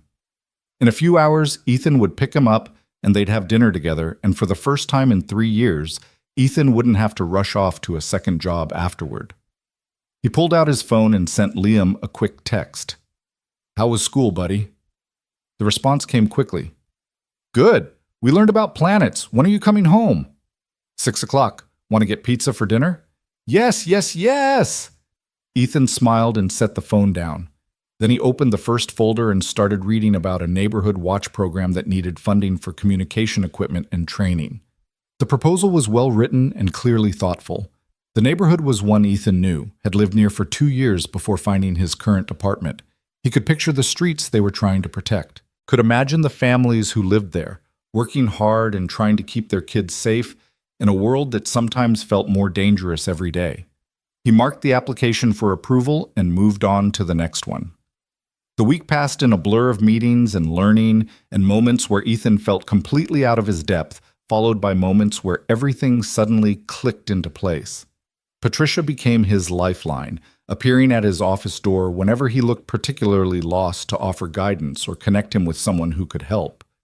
Marcus stopped by regularly to discuss security concerns and share his expertise from 20 years in law enforcement. Isabella checked in daily, sometimes just poking her head into his office to ask how he was doing, sometimes sitting down for long conversations about the foundation's direction. By Friday, Ethan had approved 3 grants, declined 2 that didn't meet the foundation's criteria, and scheduled site visits to 4 different community programs. He'd also given his first interview to a local news station, stumbling through questions about heroism and second chances while trying not to look terrified on camera. "You did fine," Isabella assured him after watching the interview in her office. "Authentic. That's what people respond to." "I sounded like an idiot. You sounded like a real person. That's rarer than you think in this world." She closed her laptop and looked at him with an expression he couldn't quite read. "Can I ask you something personal?" "Sure." "Are you happy? With the job, I mean. I know it's only been a week, but I need to know if this is working for you." Ethan thought about it carefully. "I'm terrified most of the time. I feel like I'm constantly about to make a huge mistake. Half the people here probably still think you're crazy for hiring me." He paused. "But yeah, I'm happy. Or at least I think I'm going to be. This work matters, Ms. Ford. It's hard and overwhelming, and sometimes I want to hide under my desk, but it matters." She smiled, and there was relief in it. "Good. Because I need you here, Ethan. This company needs you. The foundation needs you. And I think, whether you realize it yet or not, you need this too." That evening, Ethan picked up Liam from Mrs. Chen's apartment and took him out for their promised pizza. They sat in a booth at their favorite cheap pizza place, the one with the checkered tablecloths and the jukebox that only played songs from the 80s. And Liam told him everything about his week with the kind of enthusiasm only a 7-year-old could muster. And then Tommy said that Pluto isn't a planet anymore, but I said it is to a planet. And Miss Hernandez said we were both kind of right because it's a dwarf planet, and that's still a kind of planet. Right, Dad? "Right, buddy." "And I got 100 on my spelling test. Miss Hernandez put a sticker on it that says Super Speller, and I'm going to put it on my folder." "I'm so proud of you, Liam." His son beamed, sauce on his chin, pure joy in his eyes. "Are you still liking your new job, Dad?" "I am. It's different from what I used to do, but it's good. Do you still get to be a hero?" The question caught Ethan off guard. "What do you mean?" "Mrs. Chen showed me the newspaper. It had your picture, and it said you were a hero. Are you still a hero at your new job?" Ethan reached across the table and took Liam's hand. "Being a hero isn't about one big thing, buddy. It's about showing up every day and trying to help people, even in small ways. So yeah, I'm trying to be a hero, just a different kind." "I think you're the best hero," Liam said seriously, "because you're my dad." Later that night, after Liam was asleep and Ethan was finally alone with his thoughts, he stood at his apartment window looking out at the city. In his pocket, his phone buzzed with an email from Patricia, the schedule for next week. More meetings, more site visits, more opportunities to learn and grow, and maybe, just maybe, make a difference. His old life felt like it belonged to someone else now. The construction sites, the night security shifts, the constant exhaustion and worry, all of it was fading into memory, being replaced by something new and strange and full of possibility. But as he looked at his reflection in the dark window, Ethan recognized the person staring back at him. The tie was new, the expensive shirt was new, the office and the title and the salary were all new. But underneath it all, he was still the same person who'd sprinted into danger without thinking, still the same father who'd do anything for his son, still the same man who believed that helping people mattered more than helping yourself. Isabella Ford had seen that in him, had better foundation on it, and Ethan Cole was going to prove she hadn't made a mistake. His phone buzzed again, but this time it wasn't an email. It was a text from an unknown number. "We know where you live. We know where your son goes to school. Stay out of what doesn't concern you." Ethan's blood turned to ice. The message included a photo, taken today, showing Liam walking out of his school, his backpack bouncing on his shoulders, completely unaware he was being photographed. With shaking hands, Ethan immediately called Marcus Webb. The phone rang once before Marcus answered. "Ethan, what's wrong? I just got a threat. They have a picture of Liam. They know where we live. Forward me that message immediately." Ethan did as instructed, then went to Liam's room. His son was sleeping peacefully, his stuffed bear clutched to his chest, completely unaware that danger had found them. Ethan stood in the doorway, his heart racing, every protective instinct screaming at him to grab Liam and run. But run where? If they knew where he lived and where Liam went to school, they could find them anywhere. There was a knock at the door, 3 sharp raps followed by 2 quick ones, the pattern Marcus had told him to listen for. Ethan looked through the peephole and saw 2 men in dark suits, both wearing earpieces, both with the kind of alert stance that spoke of military training. He opened the door. "Mr. Cole, I'm Agent Harrison, and this is Agent Kim. Mr. Webb sent us to provide security." The man who spoke was in his 30s, with sharp eyes that swept the apartment, cataloging everything. "We need to assess the situation and discuss next steps. Is your son here?" "He's asleep in his room." "Good. Let's keep it that way." They entered efficiently, and within minutes had checked every window, every door, every possible entry point. "Your apartment is secure for now, but we need to implement additional measures. Mr. Webb is on his way, and will discuss options with you." Marcus arrived 15 minutes later, his face grim. He sat down with Ethan at the kitchen table while the 2 agents positioned themselves by the windows and door. "The message came from a burner phone, untraceable," Marcus said, "but the threat is credible. The men who tried to take Isabella are still out there, and now they see you as a liability, someone who can identify them, testify against them." "What do I do?" Ethan's voice was barely above a whisper. "How do I keep Liam safe?" "We move you both, tonight. Isabella has a secure property outside the city, gated community, 24-hour security, completely private. You and Liam stay there until we neutralize this threat. I can't just uproot him. He has school, friends, routines. He has a life," Marcus said firmly. "And right now, that life is in danger. We can arrange for a private tutor temporarily. Mrs. Chen can visit, but staying here isn't safe, Ethan. Not for you, and definitely not for your son." Ethan looked toward Liam's room, feeling his world cracking apart. He'd finally gotten them to a better place, finally found stability and security, and now it was all being torn away by faceless threats and violence that had followed him home from that rainy night outside the Grand Meridian Hotel. "This is my fault," he said quietly. "I brought this on us." "No. You saved someone's life. The fault lies with the men who tried to take it." Marcus's expression softened slightly. "I know this isn't what you signed up for, but Isabella won't let anything happen to you or Liam. You're under her protection now, which means you're under mine. And I promise you, we will keep you both safe." Ethan closed his eyes, feeling the weight of the decision pressing down on him. He thought about his father, about the promise he'd made to always protect Liam, about being the kind of man who didn't run from responsibility, but also didn't needlessly endanger his child. "Okay," he said finally. "We'll go, but I need to pack some things, and I need to wake Liam gently. He's going to be scared. Take your time. We'll be here." Packing took 30 minutes. Ethan filled 2 suitcases with clothes and necessities, grabbed Liam's favorite toys and books, threw in school supplies, and the stuffed bear that Liam couldn't sleep without. Then he went to his son's room and sat on the edge of the bed. "Liam," he said softly, stroking his son's hair. "Buddy, wake up." Liam's eyes fluttered open, confused and sleepy. "Dad, is it morning?" "No, it's still night, but we need to take a little trip, okay? It's going to be an adventure." "Right now?" Liam sat up, rubbing his eyes. "In the middle of the night?" "Yeah." Ms. Ford, the lady I work for, she has a really cool house outside the city, and she invited us to stay there for a little while. It has a big yard and everything. Doesn't that sound fun?" Liam looked uncertain. "What about school?"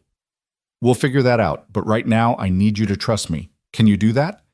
His son studied his face with those two perceptive eyes, and Ethan could see the moment Liam understood that something was wrong, even if he didn't understand what. "Are we safe, Dad?" Ethan pulled him into a tight hug. "I will always keep you safe, Liam. Always. That's a promise." They left the apartment at 2 in the morning, escorted by Marcus and his team. A black SUV waited at the curb, one of the good ones this time, with bulletproof glass and reinforced doors. Liam clutched his stuffed bear and stared out the window as they drove through the empty streets, leaving behind the only home he'd really known. Mrs. Chen was waiting in the lobby when they passed through, wrapped in her robe, her face tight with worry. Ethan had called her from upstairs, explaining what was happening. "You take care of my boys," she said fiercely to Marcus, "or you'll answer to me." "Yes, ma'am," Marcus replied, and there was genuine respect in his voice. She hugged Ethan tightly, then knelt down to embrace Liam. "It's going to be all right, sweetheart. Your dad is the bravest man I know, and he's going to make sure you're safe. Be good for him, okay?"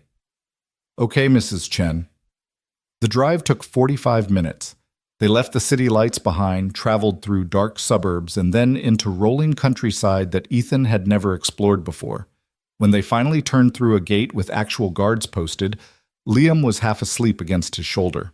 The property was enormous, a sprawling estate with a main house that looked like something from a movie, and several smaller guest houses scattered across manicured grounds. Marcus drove them to one of the guest houses, a 2-story cottage with warm lights glowing in the windows. "Isabella had it prepared for you," Marcus explained as he helped carry their bags inside. "Fully stocked kitchen, comfortable beds, and security coverage 24/7. You're safe here, Ethan." The interior was beautiful. Hardwood floors, comfortable furniture, a kitchen that was bigger than Ethan's entire apartment had been. Upstairs, there were 2 bedrooms, each with their own bathroom. Liam's room had already been set up with children's furniture, toys, and books, as if Isabella had been planning for this possibility. Maybe she had been. "Try to get some sleep," Marcus said.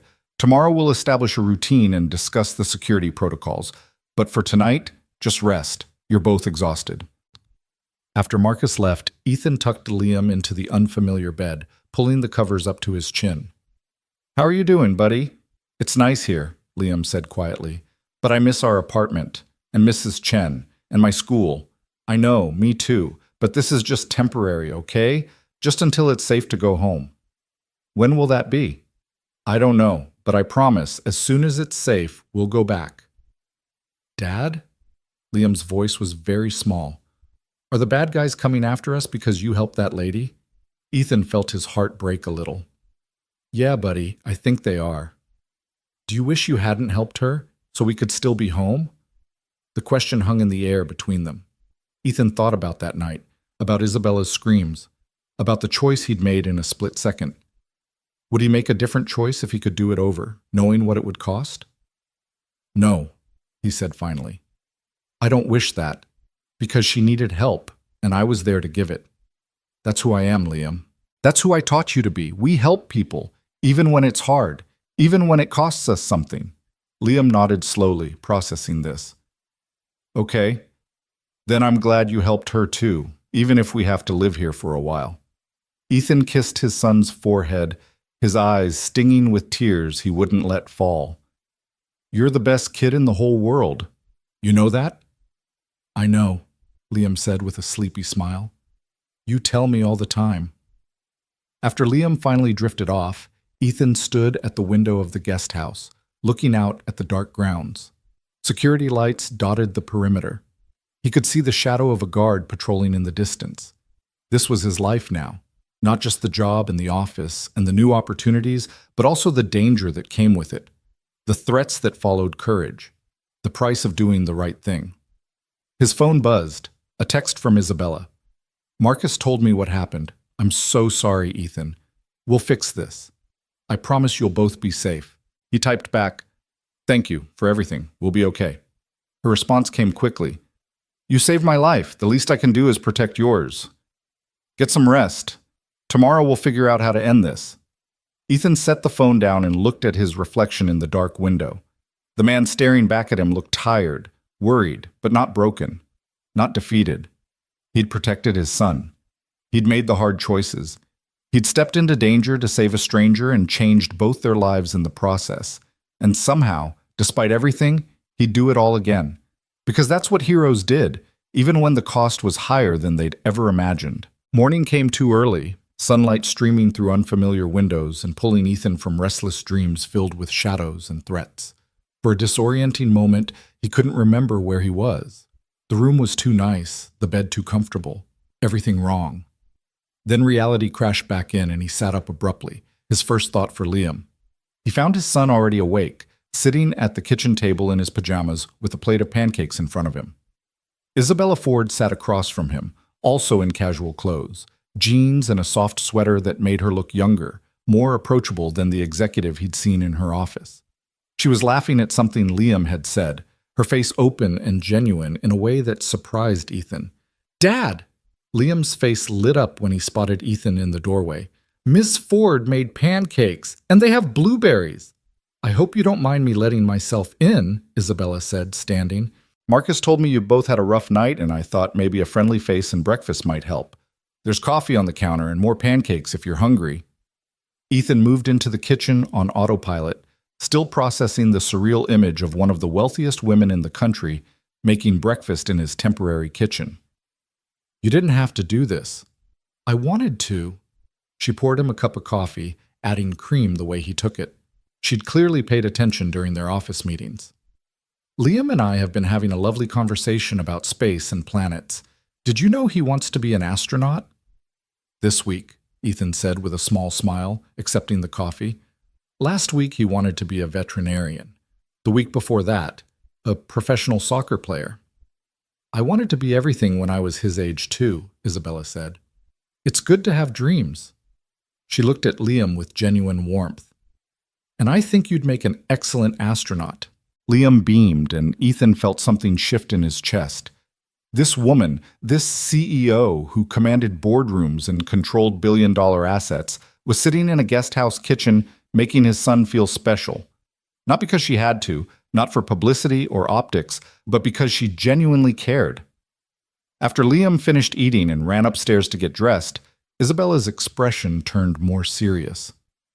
"We need to talk about what happens next." "I know. Marcus said you'd have a plan." "Several plans, actually, but I want to hear what you need first. This is your life, Ethan, your son's life. You get a say in how we handle it." They sat at the table, coffee cups between them, and Ethan appreciated that she waited for him to speak first instead of steamrolling him with decisions already made. "I need Liam to feel as normal as possible," Ethan said finally. "He's scared, even if he's trying to be brave about it. He doesn't understand why bad people are after us, and honestly, I'm not sure I do either. We were just starting to build something stable, and now everything's chaos again." "The police have leads," Isabella said carefully. "The men who tried to take me that night, they weren't random criminals. They were hired by someone, and that someone apparently doesn't like loose ends. You're a witness. You can identify them. That makes you dangerous to whoever orchestrated this." "So what do? Hide here forever?" "No, we find them first." Her eyes hardened with determination. "I've hired a private investigation firm to work alongside the police. The best in the country. They're tracking down every lead, following every thread. Marcus's team is analyzing the threat you received, trying to trace it back to its source. And I've put up a substantial reward for information leading to arrests. Someone will talk. Someone always does when enough money is involved. And in the meantime? In the meantime, you and Liam stay here where it's safe. I've arranged for a tutor to work with Liam so he doesn't fall behind in school. Mrs. Chen can visit whenever she wants. Marcus will provide transportation and security. And you'll continue working on the foundation, just remotely for now. We'll set up video conferences, digital document reviews, whatever you need." Ethan stared into his coffee, watching the cream swirl in dark eddies. "I feel like I'm in witness protection or something." "That's essentially what this is. Protection. But not forever. just until the threat is eliminated. Isabella reached across the table and touched his hand gently. I know this isn't fair. I know you didn't sign up for any of this when you ran to help me that night. But I promise you, Ethan, I will not rest until you and Liam can go home safely. You saved my life. The least I can do is give you yours back. The weight of her sincerity was almost overwhelming. Ethan had spent most of his adult life being disappointed by people, by Sarah walking away, by employers who treated him as expendable, by a system that seemed designed to keep people like him struggling. But Isabella Ford, who had every reason to just throw money at the problem and walk away, was instead treating his safety and his son's well-being as a personal responsibility.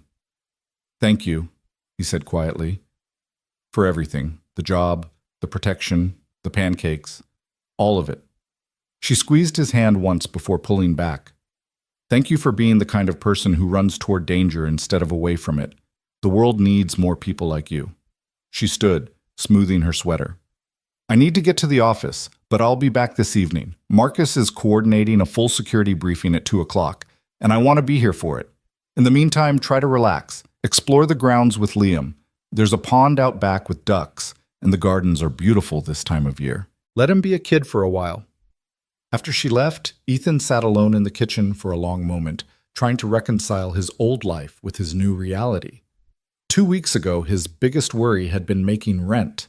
Now he was living in a guest house on a private estate, working a 6-figure job, and hiding from hired criminals who wanted him dead. Dad? Liam appeared at the bottom of the stairs, now dressed in jeans and his favorite superhero t-shirt. Can we go see the ducks Ms. Ford told me about? Ethan looked at his son, 7 years old and still innocent enough to be excited about ducks despite everything happening around them. That innocence was worth protecting, worth fighting for. Yeah, buddy, let's go see the ducks. The grounds were even more impressive in daylight. Manicured lawns stretched in every direction, interrupted by flower gardens and stone pathways and clusters of trees that provided shade and privacy.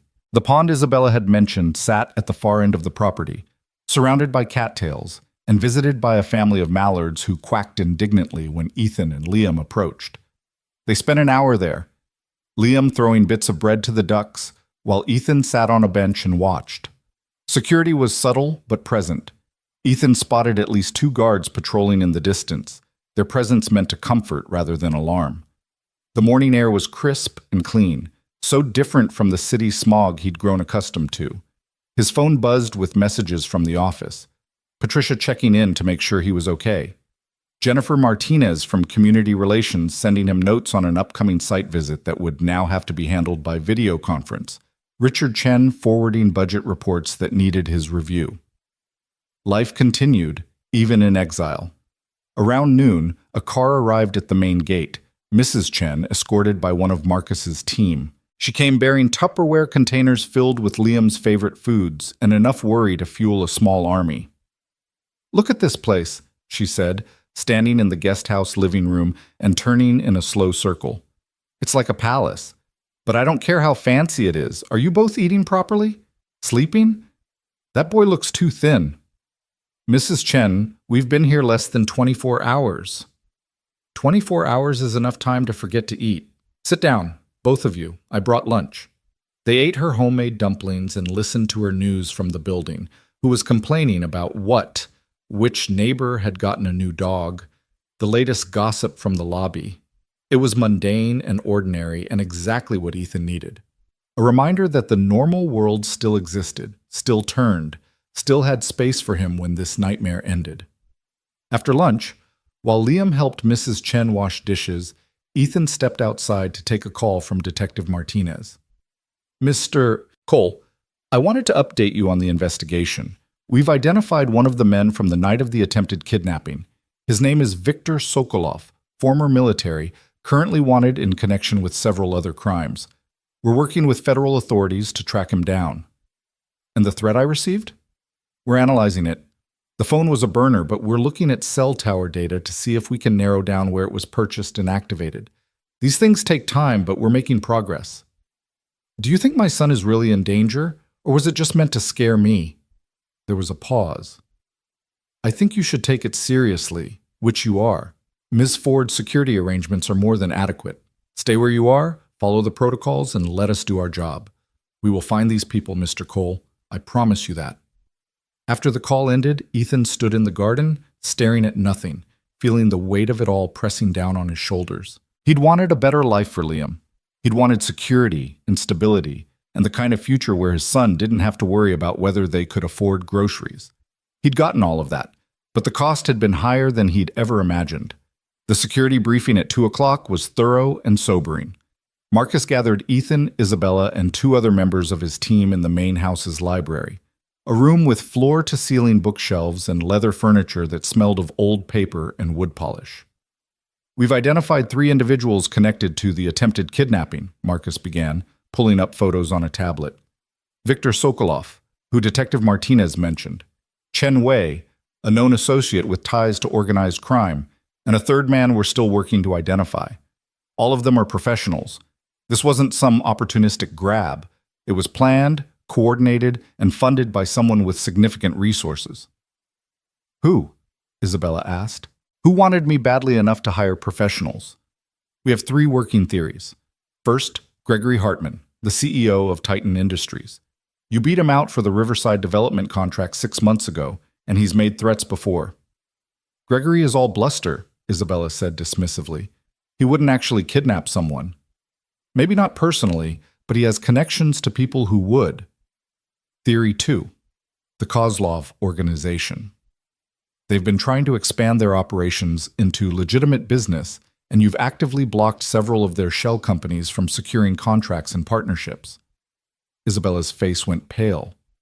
The Russian mob? You think the Russian mob tried to kidnap me? It's a possibility we can't ignore. And third, David Chen, your former business partner. He's been bitter since you bought out his shares 5 years ago, and he's in serious financial trouble. Desperate people do desperate things. Ethan listened to all of this with growing horror. This wasn't just some random crime. It was tangled up in corporate warfare, organized crime, and personal vendettas, and he'd stepped right into the middle of it. What's the plan? Isabella asked, her voice steady despite the fear Ethan could see in her eyes.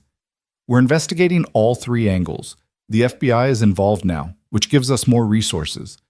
In the meantime, you need to increase your security profile. No public appearances without full protective detail. Vary your routes and schedules. And, Marcus glanced at Ethan, Mr. Cole and his son stay here until we've neutralized the threat. No exceptions. I wasn't planning on going anywhere, Ethan said, but I need to know, are we talking days, weeks, months? I can't give you a timeline, but I can promise we're working around the clock to end this as quickly as possible.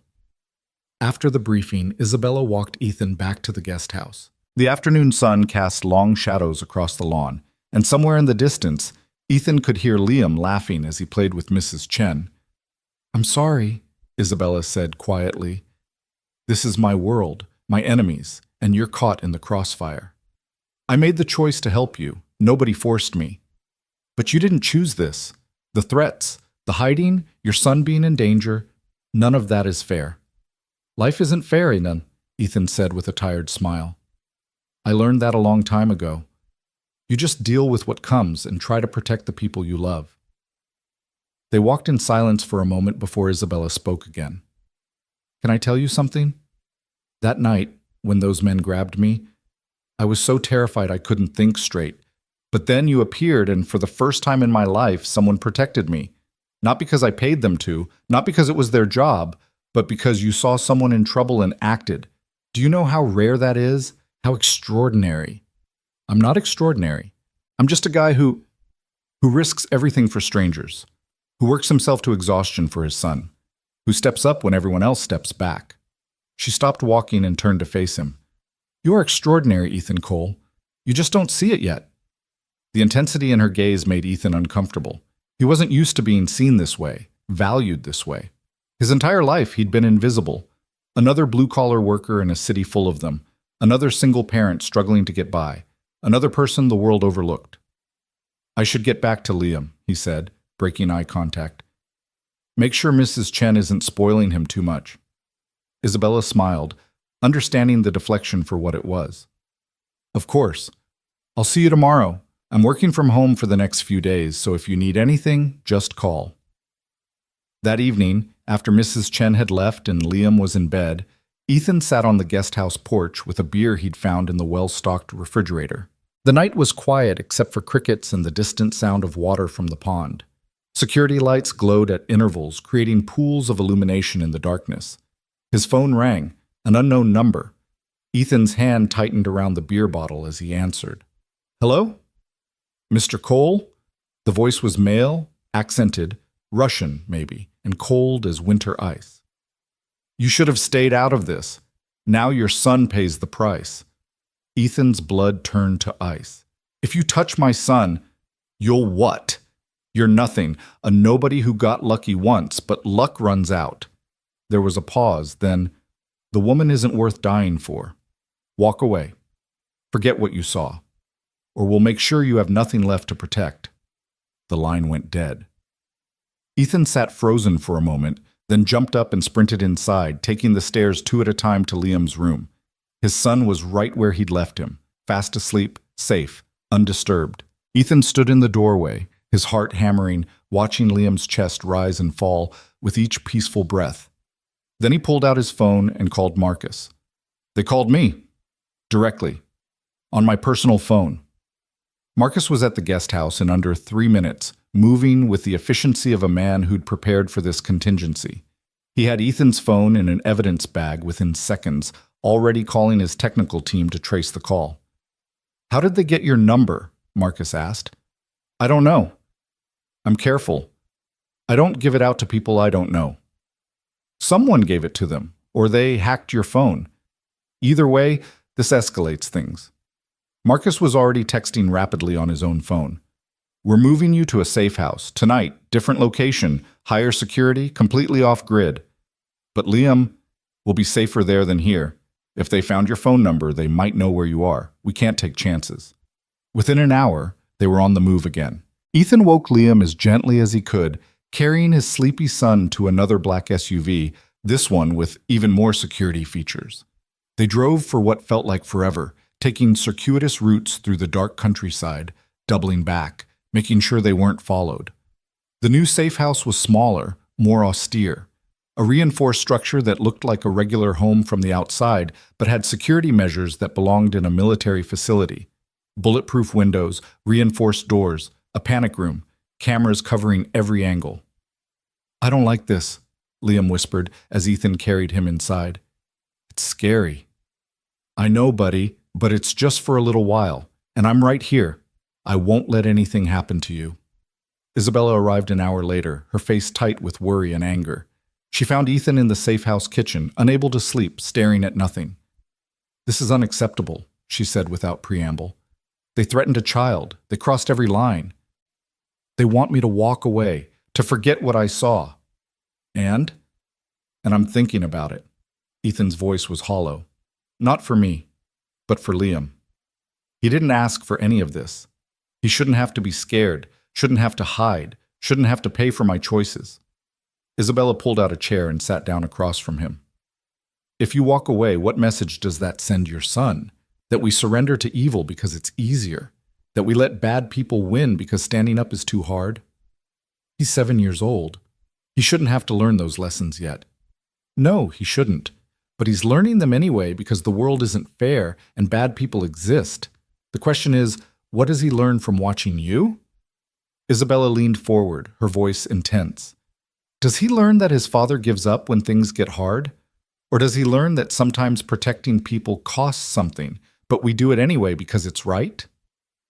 Ethan closed his eyes, exhausted beyond measure. "I don't know if I'm strong enough for this. You tackled armed men to save a stranger. You took a knife wound protecting someone you'd never met. You're exactly strong enough." She reached across the table and took his hand. "And you're not alone. I'm here. Marcus is here. An entire team of people is working to end this. Let us help you. Let us be strong when you can't be." The vulnerability in her voice surprised him. This wasn't CEO Isabella Ford speaking. This was just Isabella, a woman who'd been terrified and helpless until someone decided she was worth saving. "Okay," Ethan said finally. "We don't walk away, we see this through. Together." together. The next few days blurred into a strange routine. Ethan worked remotely from the safe house, attending video conferences and reviewing documents while Marcus's team maintained constant vigilance. A tutor named Sarah arrived each morning to work with Liam, a kind woman in her 50s who treated the abnormal situation as perfectly ordinary. Mrs. Chen visited every other day, always bringing food and comfort and the steady presence Ethan had come to depend on. Isabella came by each evening, usually with dinner from some restaurant or another, always making time to talk with Liam about his day before settling in with Ethan to discuss the foundation's work. Slowly, almost imperceptibly, the boundaries between employer and employee began to blur. They were two people thrown together by circumstance, finding common ground in their shared commitment to making something good come from something terrible. On the fourth night in the safe house, after Liam was asleep and they'd finished reviewing grant applications, Isabella poured them each a glass of wine and sat on the couch with a heavy sigh. "The FBI has a lead on Chen Wei," she said. "They think he's hiding in Canada.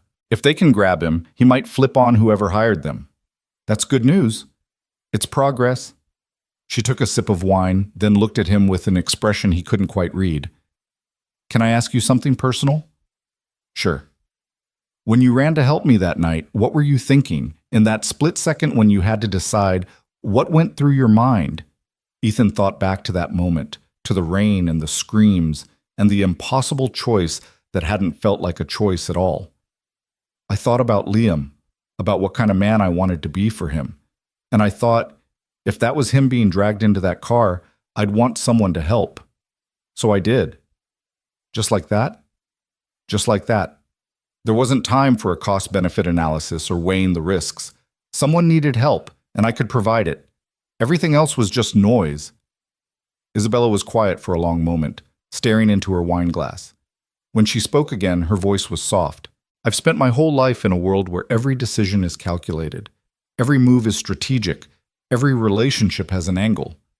And then you appear, someone who acts on pure instinct to help others, who doesn't want anything in return, who sees a person instead of a business opportunity." She looked up at him. "You've reminded me what genuine goodness looks like, and I don't think I'll ever be able to thank you enough for that. You're thanking me plenty. The job, the protection, keeping Liam safe. That's not thanks. That's just me trying to be the kind of person who deserves to be saved by someone like you." The intensity in her eyes made Ethan's breath catch. There was something happening here, something beyond gratitude or professional respect, something that scared him almost as much as the threats from armed criminals. "I should check on Liam," he said, standing abruptly. "Make sure he's still sleeping okay." Isabella nodded, understanding the retreat for what it was. "Of course. I'll let myself out. See you tomorrow, Ethan." After she left, Ethan stood in Liam's doorway for a long time, watching his son sleep.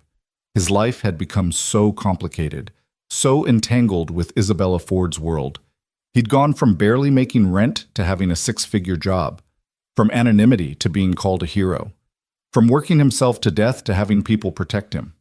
And somewhere along the way, he'd started to care about Isabella as more than just his employer or the person he'd saved. He saw her vulnerability, her genuine desire to do good, her loneliness in a world of wealth and power where everyone wanted something from her. She was right. They'd reminded each other what goodness looked like. And maybe, just maybe, they'd both needed that reminder more than either of them had realized. His phone buzzed, a text from Marcus. "Chen Wei in custody. Montreal PD picked him up 2 hours ago. FBI is bringing him back for questioning. This could be the break we need." Ethan stared at the message, hope flickering in his chest for the first time in days. Maybe this nightmare was finally approaching its end. Maybe he and Liam could go home. Maybe life could return to something resembling normal. But even as he thought it, Ethan knew that normal had changed forever. He wasn't the same person who'd worked 2 jobs and struggled to make ends meet. He'd stepped into a different world, saved someone who mattered, and discovered that he mattered too. There was no going back to who he'd been before that rainy night. And increasingly, Ethan realized he didn't want to. The next morning brought news that Chen Wei was cooperating with authorities in exchange for a reduced sentence. He'd named names, revealed connections, and most importantly, identified who had hired them to kidnap Isabella Ford. It was David Chen, her former business partner, The man she'd once trusted, who'd helped build her company in its early years, who'd walked away bitter and resentful when she'd bought him out. He'd lost everything in bad investments and had decided that if he couldn't have success, neither should she. The kidnapping had been about ransom partly, but more about revenge. About destroying the woman who'd succeeded while he'd failed. By noon, David Chen was in custody. By evening, the FBI had rolled up the entire operation, Viktor Sokolov caught trying to flee to Mexico, 3 other associates arrested in coordinated raids across 2 states. It was over. Marcus delivered the news personally, standing in the safe house living room with something approaching a smile on his usually stern face. "You're safe. Both of you. We've got them all, and they're not getting out anytime soon." Ethan felt his knees go weak with relief. "We can go home?" "You can go home, though I'd recommend keeping some security measures in place for a while, just to be safe." Liam, who'd been doing homework at the kitchen table, looked up with wide eyes. "We can go back to our apartment and my school and see Mrs. Chen whenever we want?" "Yeah, buddy, we can go home." His son's whoop of joy was the most beautiful sound Ethan had ever heard. Isabella arrived an hour later, and when she walked through the door, Ethan saw tears on her face, the first time he'd seen her cry. She pulled him into a hug that surprised them both, holding on tightly for a long moment. "It's over," she whispered. "Thank God it's over." "We're okay," Ethan said, his arms around her, feeling her shake with relief. "Everyone's okay." When they finally pulled apart, she wiped at her eyes, laughing a little at herself. "I'm sorry, I don't usually... It's been a very emotional few weeks." "You don't have to apologize for being human." She smiled at that, and something passed between them, an understanding that they'd been through something extraordinary together, something that had changed them both in ways they were only beginning to understand. That evening, they had dinner together at the safe house one last time. Ethan, Liam, Isabella, and Mrs. Chen, who'd come bearing enough food to feed an army. It felt like a celebration and a farewell and the beginning of something new all at once. Liam chattered excitedly about going back to school and seeing his friends and sleeping in his own bed again. Mrs. Chen fussed over everyone, making sure plates were full and glasses were filled. Isabella sat back and watched it all with a soft smile, looking more relaxed than Ethan had ever seen her. "Thank you," she said quietly, leaning close to Ethan while Liam was distracted telling Mrs. Chen about the ducks he'd fed. "For everything. For saving my life. For not walking away when things got dangerous. For reminding me what matters. Thank you for giving us a better life. For seeing something in me I didn't see in myself. I saw what was there all along, Ethan. You just needed someone to point it out." Later, after everyone had gone home and Liam was asleep, Ethan packed their belongings for the return to their apartment. Tomorrow they'd go back to the city, back to their old building, back to a life that would be familiar but forever changed. He'd have his job at the foundation. He'd have financial security. He'd have the knowledge that he'd faced genuine danger and protected his son through it all. But more than that, he'd have proof that doing the right thing, even when it cost you everything, was worth it. That stepping up mattered. That one person could make a difference. His phone buzzed. A text from Isabella. "I know you're going home tomorrow, but I hope you'll still come by the office. The foundation needs you. I need you. You've become more than an employee, Ethan. You've become a friend." He smiled as he typed his response. "I'll be there Monday morning, ready to work. And thank you for being the kind of person worth saving." Her reply came quickly. "We saved each other. That's what friends do." Ethan set the phone down and looked around the safe house that had been their refuge. Tomorrow they'd leave this place behind. But the lessons learned here, the connections forged, the ways they'd all grown, those would stay with them forever. He'd run toward danger to save a stranger, and in doing so, he'd saved himself. Sometimes courage costs everything, but sometimes it gives back even more. 3 months had passed since that night in the rain, and the city had returned to its normal rhythm of traffic and commerce and lives intersecting in countless invisible ways. Winter had settled in with its cold clarity, frost-coating windows in the early mornings, and breath-forming clouds in the air. Ethan stood at his office window on the 37th floor, watching the sun rise over buildings he'd once only seen from street level, and marveled at how much had changed. The foundation was thriving. In just 3 months, They'd funded 18 community safety programs across the city, trained over 200 neighborhood watch volunteers, and partnered with 6 police precincts to improve community relations. The work was exhausting and challenging and more fulfilling than anything Ethan had ever done. Every day brought new problems to solve, new people to help, new ways to make a tangible difference in the lives of others. He'd learned to navigate the corporate world with Patricia's patient guidance, mastered budget spreadsheets and grant proposals, grown comfortable speaking at community forums and board meetings. The imposter syndrome still crept in sometimes, usually late at night when he was alone with his thoughts. But it was quieter now, easier to silence with evidence of the good work they were accomplishing. Liam had returned to his regular school, though now he was picked up each afternoon by a driver in the company's sedan, a compromise between security and normalcy that Ethan had finally accepted.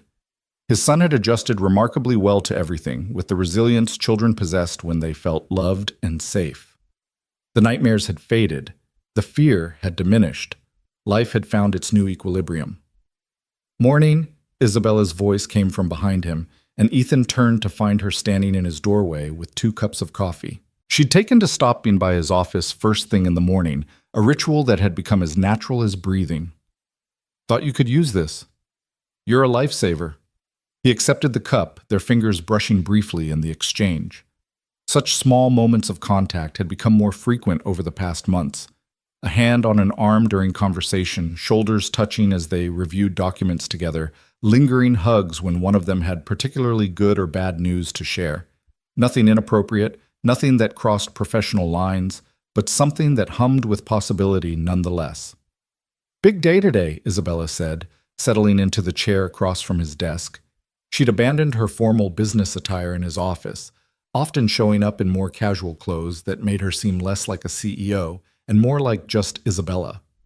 Today she wore slacks and a soft blue sweater that brought out the warmth in her dark eyes. "The mayor's announcement at noon, and then the gala tonight." "Don't remind me about the gala. I still can't believe you talked me into giving a speech." "The foundation's biggest fundraiser of the year, the man who literally saved my life and inspired the whole initiative? Of course you're giving a speech." She smiled over the rim of her coffee cup. "Besides, you're good at it now. That community forum last week was incredible. You had people crying and laughing and opening their wallets. That's different. Those were neighbors talking to neighbors. Tonight it's going to be your world. People in $1,000 suits who see me as a curiosity, the security guard who got lucky. First of all, you didn't get lucky. You were brave. Second, those people need to hear from someone real, someone who actually understands what we're trying to accomplish." Isabella set down her coffee and leaned forward, her expression serious. "And third, you're not just a security guard anymore, Ethan. You're the director of a foundation that's changing lives. You've earned your place at that podium, whether you believe it or not." Before Ethan could respond, Patricia appeared in the doorway. "Sorry to interrupt, but the mayor's office just called. They want you both there 30 minutes early for a pre-announcement briefing." "Both of us?" Ethan asked. "Both of you," Patricia confirmed. "Apparently the mayor has plans that involve the foundation, and he wants to discuss them before going public." The mayor's office was in City Hall, a historic building downtown that Ethan had passed countless times but never entered. Now he walked through its marble halls beside Isabella, their footsteps echoing off high ceilings, security personnel nodding respectfully as they passed. The mayor's chief of staff met them outside the main office, an efficient woman in her 40s who got straight to business. "The mayor wants to announce a partnership with your foundation," she explained as she led them inside. "A substantial city contract to implement your community safety model across all 5 boroughs. It's a 3-year commitment worth $20 million. Ethan felt his breath catch. $20 million. That kind of money could transform everything, expand their programs, hire more staff, reach communities they'd only dreamed of helping. Mayor Richardson was a tall black man in his 50s with an easy smile and sharp eyes that missed nothing. He stood when they entered, coming around his desk to shake their hands warmly. "Ms. Ford, Mr. Cole, thank you for coming on short notice." "Mr. Mayor," Isabella said smoothly, "we're intrigued by what we're hearing about this partnership. It's simple, really. What you've accomplished in 3 months is remarkable. Crime is down in every neighborhood where you've implemented programs. Community trust in law enforcement is up. People feel safer, more empowered to protect their own communities.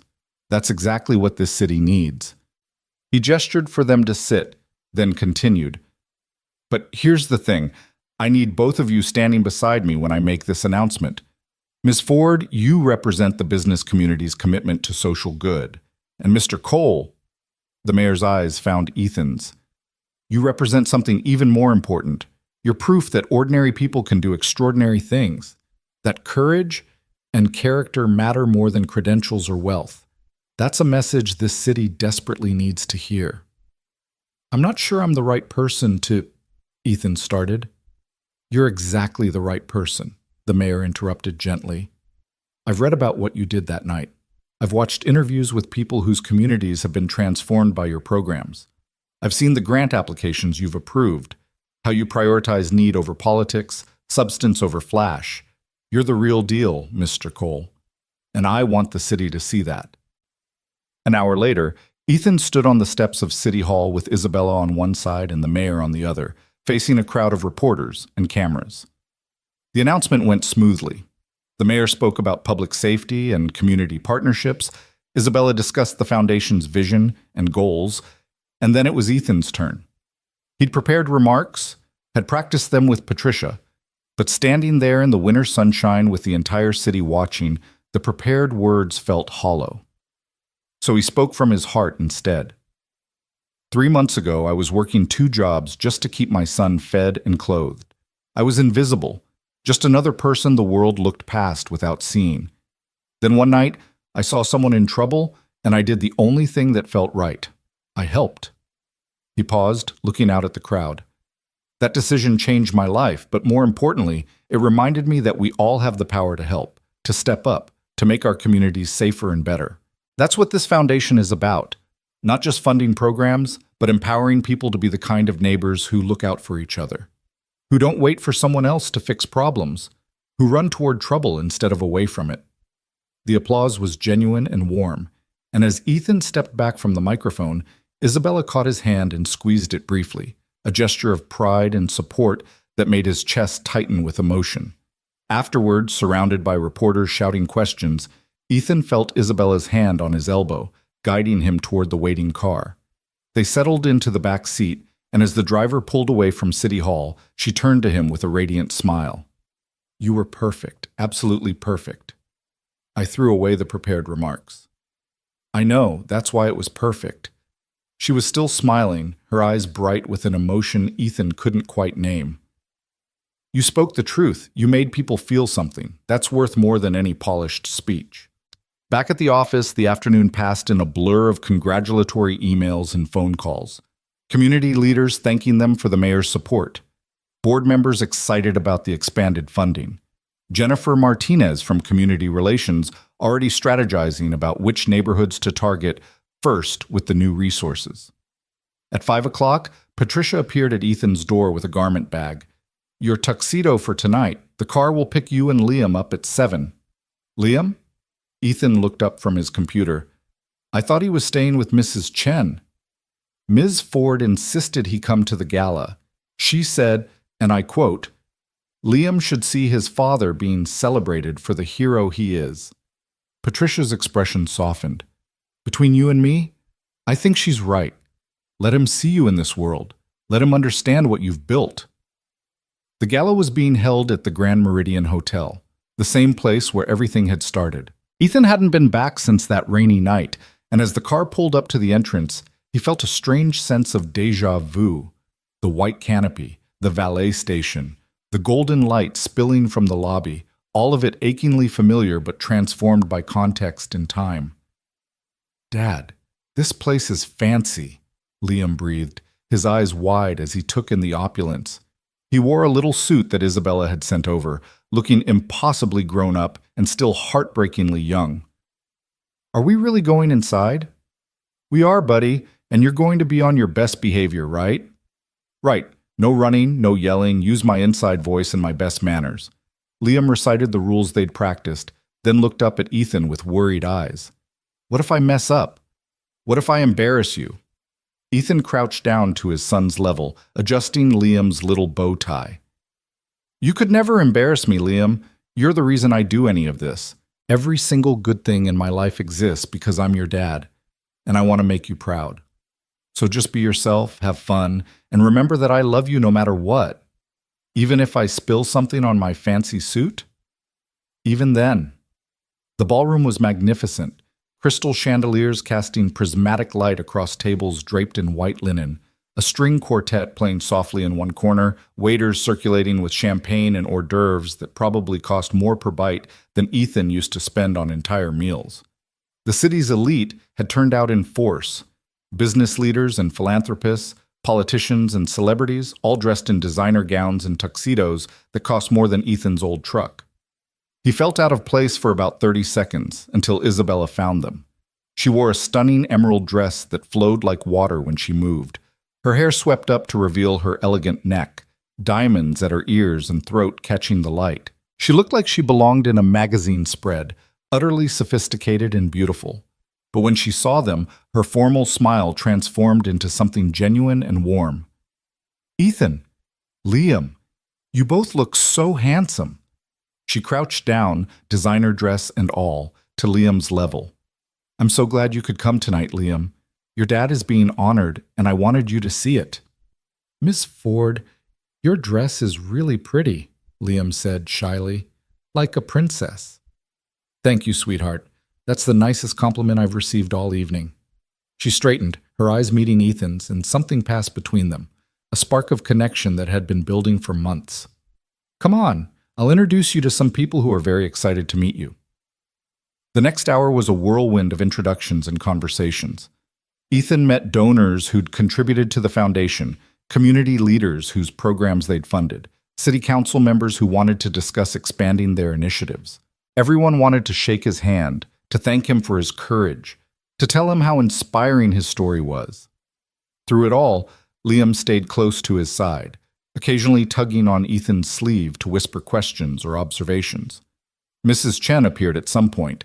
Isabella had arranged for her to attend, and took charge of Liam, giving Ethan space to navigate the social demands while ensuring his son was entertained and fed. Dinner was a formal affair with multiple courses, each more elaborate than the last. Ethan sat at the head table between Isabella and the mayor, feeling increasingly surreal about his life. A year ago, he'd been eating ramen noodles for dinner and wondering how to afford Liam's school supplies. Now he was dining on filet mignon and discussing urban policy with the mayor while wearing a tuxedo. "You're doing it again," Isabella murmured between courses. "Doing what?" "That thing where you look like you're about to bolt. You get this expression like you're convinced someone's going to realize you don't belong here and throw you out." "Maybe because that's exactly what I'm thinking." She turned to face him fully, her voice low and intense. "Ethan Cole, you saved my life. You've built a foundation that's changing this city. You're raising an incredible son while managing a demanding job and learning an entirely new world. You belong here. You've earned every single bit of this." Before he could respond, the mayor stood to begin the evening's program. There were several speeches, donors being thanked, programs being highlighted, statistics shared about the foundation's impact.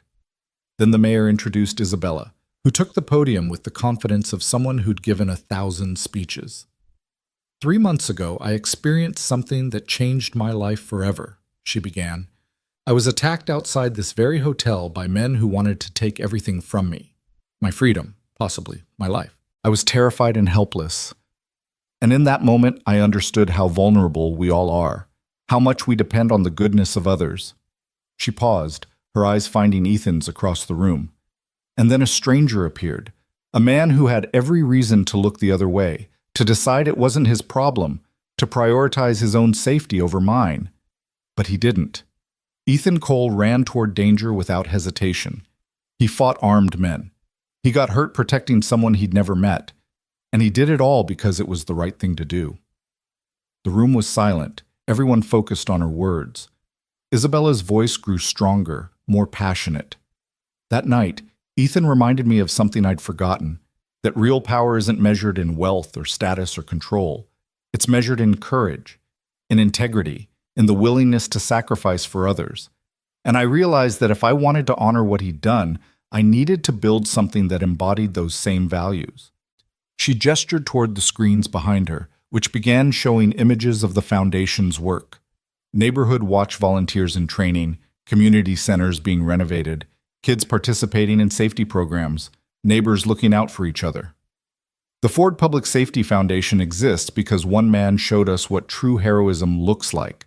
And now, through the programs we've built and the communities we've empowered, we're trying to create a world where more people can be like him, where courage and compassion are valued above all else. Isabella looked directly at Ethan, and her voice softened. Tonight, we're honoring the man who saved my life. But more than that, we're celebrating what he represents, the truth that ordinary people can do extraordinary things. That character matters more than credentials. That one person, in one moment, can change everything. She stepped away from the podium and gestured toward him. Ladies and gentlemen, I give you Ethan Cole, hero, friend, and the director of a foundation that's proving every single day that goodness still exists in this world. The applause was thunderous. People rose to their feet, a standing ovation that rolled through the ballroom like a wave. Ethan stood on shaking legs, his face burning, his eyes stinging with tears he refused to let fall. He made his way to the podium, passing Isabella, who squeezed his hand and whispered, "You've got this." Standing before hundreds of people, with cameras flashing and all eyes on him, Ethan felt the weight of the moment. This wasn't just about him anymore. It was about what his actions had set in motion, the ripple effects of one decision made in the rain. "I'm not good at fancy speeches," he began, and there was some warm laughter. "I'm better at showing up and doing the work. But tonight, I want to say something important. 3 months ago, I made a choice in about 3 seconds. I saw someone in trouble and I helped. That's it. There was no master plan, no expectation of reward, just instinct and a belief that when someone's in danger, you don't look away." He paused, gathering his thoughts. But what happened after? That's the real story. Ms. Ford didn't just thank me and move on. She saw potential in someone the world had overlooked. She gave me an opportunity I never could have imagined, and then she gave me the resources and support to actually make a difference. She turned one moment of courage into something that's helping thousands of people.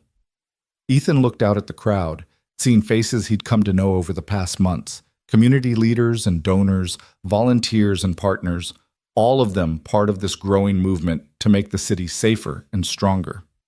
This foundation isn't about me being a hero. It's about recognizing that every community has people like me, people who care, who want to help, who just need resources and support to make it happen. We're not creating heroes. We're empowering the heroes who already exist in every neighborhood, on every block. We're just giving them the tools to act on their courage. His eyes found Liam sitting with Mrs. Chen near the front, looking up at his father with an expression of pure pride and love. "My son is here tonight.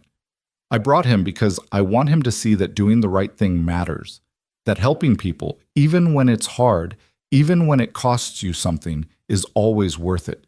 That's the legacy I want to leave him. Not money or status, but the knowledge that one person can make a difference." Ethan's voice grew stronger, more confident. "So to everyone here tonight, whether you donated money or volunteered time or just showed up because you believe in what we're doing, thank you. You're part of something bigger than any one person. You're part of a movement to reclaim our communities, to prove that goodness and courage still matter. And together, we're going to keep building on that. One neighborhood at a time, one life at a time, one moment of courage at a time." The applause this time was even louder, and Ethan stepped back from the podium feeling lighter somehow. Like he'd finally accepted the weight of what he'd become, what he represented. He wasn't just Ethan Cole, the security guard, anymore. He was Ethan Cole who'd made a difference, who'd transformed one act of courage into a legacy of change. As he returned to his seat, Isabella stood and pulled him into a hug that lasted a beat longer than professional, her arms tight around him. "Thank you," she whispered against his ear, "for everything, for saving me, for building this with me, for being exactly who you are." When they pulled apart, there were tears on her face, reflecting the chandelier light like diamonds. Ethan reached up without thinking and gently wiped them away with his thumb. "We saved each other," he said softly. "That's what friends do." Something shifted in her expression, a decision being made in real time. Is that what we are? Just friends? The question hung between them, loaded with months of growing connection, of boundaries carefully maintained, of feelings neither had been quite brave enough to acknowledge. Around them, the gala continued, music and conversation and celebration, but in that moment, it was just the two of them. "I don't know," Ethan admitted. "I've been trying to figure that out for weeks. You're my employer. You're someone I respect enormously. You're from a completely different world than me, and yet I think about you constantly. I look forward to our morning coffee conversations more than anything else in my day. I care about your opinions and your feelings and your happiness in ways that go beyond professional respect." He took a breath. "But I also have Liam to think about, and a job that matters too much to risk, and the very real concern that I'm misreading everything and about to make a complete fool of myself." Isabella's smile was tremulous, but genuine. "You're not misreading anything. I've been feeling the same way. Fighting it because it seemed impossible, inappropriate, too complicated. You work for me. You saved my life, which creates this power dynamic I didn't want to exploit. And like you said, we're from different worlds." "But," Ethan prompted, hope and fear warring in his chest. "But maybe those are just excuses. Maybe the real question is whether we're brave enough to try, whether the connection we've built is worth the risk of complications." She took his hand, her fingers intertwining with his. "You ran toward danger to save my life, Ethan. You faced armed men and threats and turned your whole world upside down because it was right. So let me ask you, are you brave enough for this? For us?" Before Ethan could answer, Liam appeared at his side, tugging on his sleeve. "Dad, Mrs. Chen says there's cake. Can I have some?" The moment shattered, but the question remained, hanging in the air between them. Isabella smiled down at Liam, then back at Ethan. "We'll talk later. Go enjoy cake with your son." The rest of the evening passed in a blur of conversations and celebrations. Ethan introduced Liam to donors and community leaders, watched his son's eyes go wide at the dessert table, sat through more speeches and presentations. But through it all, he was aware of Isabella across the room, her laughter when talking to the mayor, her grace when greeting donors, the way her eyes found his repeatedly throughout the night. Finally, as the event was winding down and most guests had departed, Marcus approached with a discreet message. "Ms. Ford would like to speak with you privately. The library on the second floor, if you're available." Ethan found Mrs. Chen settling a sleepy Liam into one of the plush lobby chairs. "Can you watch him for a few more minutes?" "Of course, dear. Take your time." The library was a quiet sanctuary away from the main ballroom, all dark wood and leather-bound books and soft lighting. Isabella stood by the window, still in her emerald dress, looking out at the city lights. She turned when she heard him enter. "I've been thinking about what you said," Ethan began. "About being brave enough to try. And I'm terrified. Not of armed criminals or professional complications or any of the practical concerns. I'm terrified because I care about you, because you matter. Because if this doesn't work, I lose not just an employer or a friend, but someone who's become central to my life." Isabella crossed the room to stand in front of him. "I'm terrified too. I've spent my whole life building walls, protecting myself from people who wanted something from me. But you never wanted anything except to help. You saw me as a person, not a business opportunity or a stepping stone. Do you know how rare that is? How precious? So what do? We be honest. We take it slow. We prioritize Liam's well-being and the Foundation's work. We acknowledge that this is complicated and might not work." She took both his hands in hers. "But we also acknowledge that what we have is real and worth exploring. That courage isn't just about facing physical danger. It's also about being vulnerable with another person." Ethan looked down at their joined hands, his still rough and calloused from years of manual labor, hers soft but strong, both of them marked by the lives they'd lived. "I've been alone for a long time, since Sarah left. I didn't think I'd ever want to let someone in again. And then you came into my life in the most dramatic way possible and turned everything upside down. I've been lonely in a crowded room for years," Isabella admitted, "surrounded by people but truly known by no one. And then you appeared, and for the first time in longer than I can remember, I felt seen, understood, valued for who I am rather than what I can provide." "This is crazy," Ethan said, but he was smiling. "We barely know each other. It's only been 3 months." We've been through more in 3 months than most people experience in years. Trauma and danger and building something meaningful together. That creates bonds, Ethan. Deep ones. He stepped closer until they were barely a breath apart. If we do this, if we try, I need you to promise something. Anything. Promise that Liam comes first, that if this gets complicated or messy or threatens his stability, we put the brakes on. He's already been through so much with his mother leaving. I won't let him get attached to someone else who might disappear. Isabella's eyes softened with understanding. I promise. Liam's well-being is paramount. We'll take this slowly, carefully, always prioritizing what's best for him. And Ethan, I'm not Sarah. I don't run when things get hard. I stay and fight for what matters. She matters, Ethan said simply. You matter. Isabella's breath caught, and then she was reaching up, her hand cupping his cheek. May I kiss you? I've been wanting to for weeks, and I think if I don't do it now, I might lose my nerve.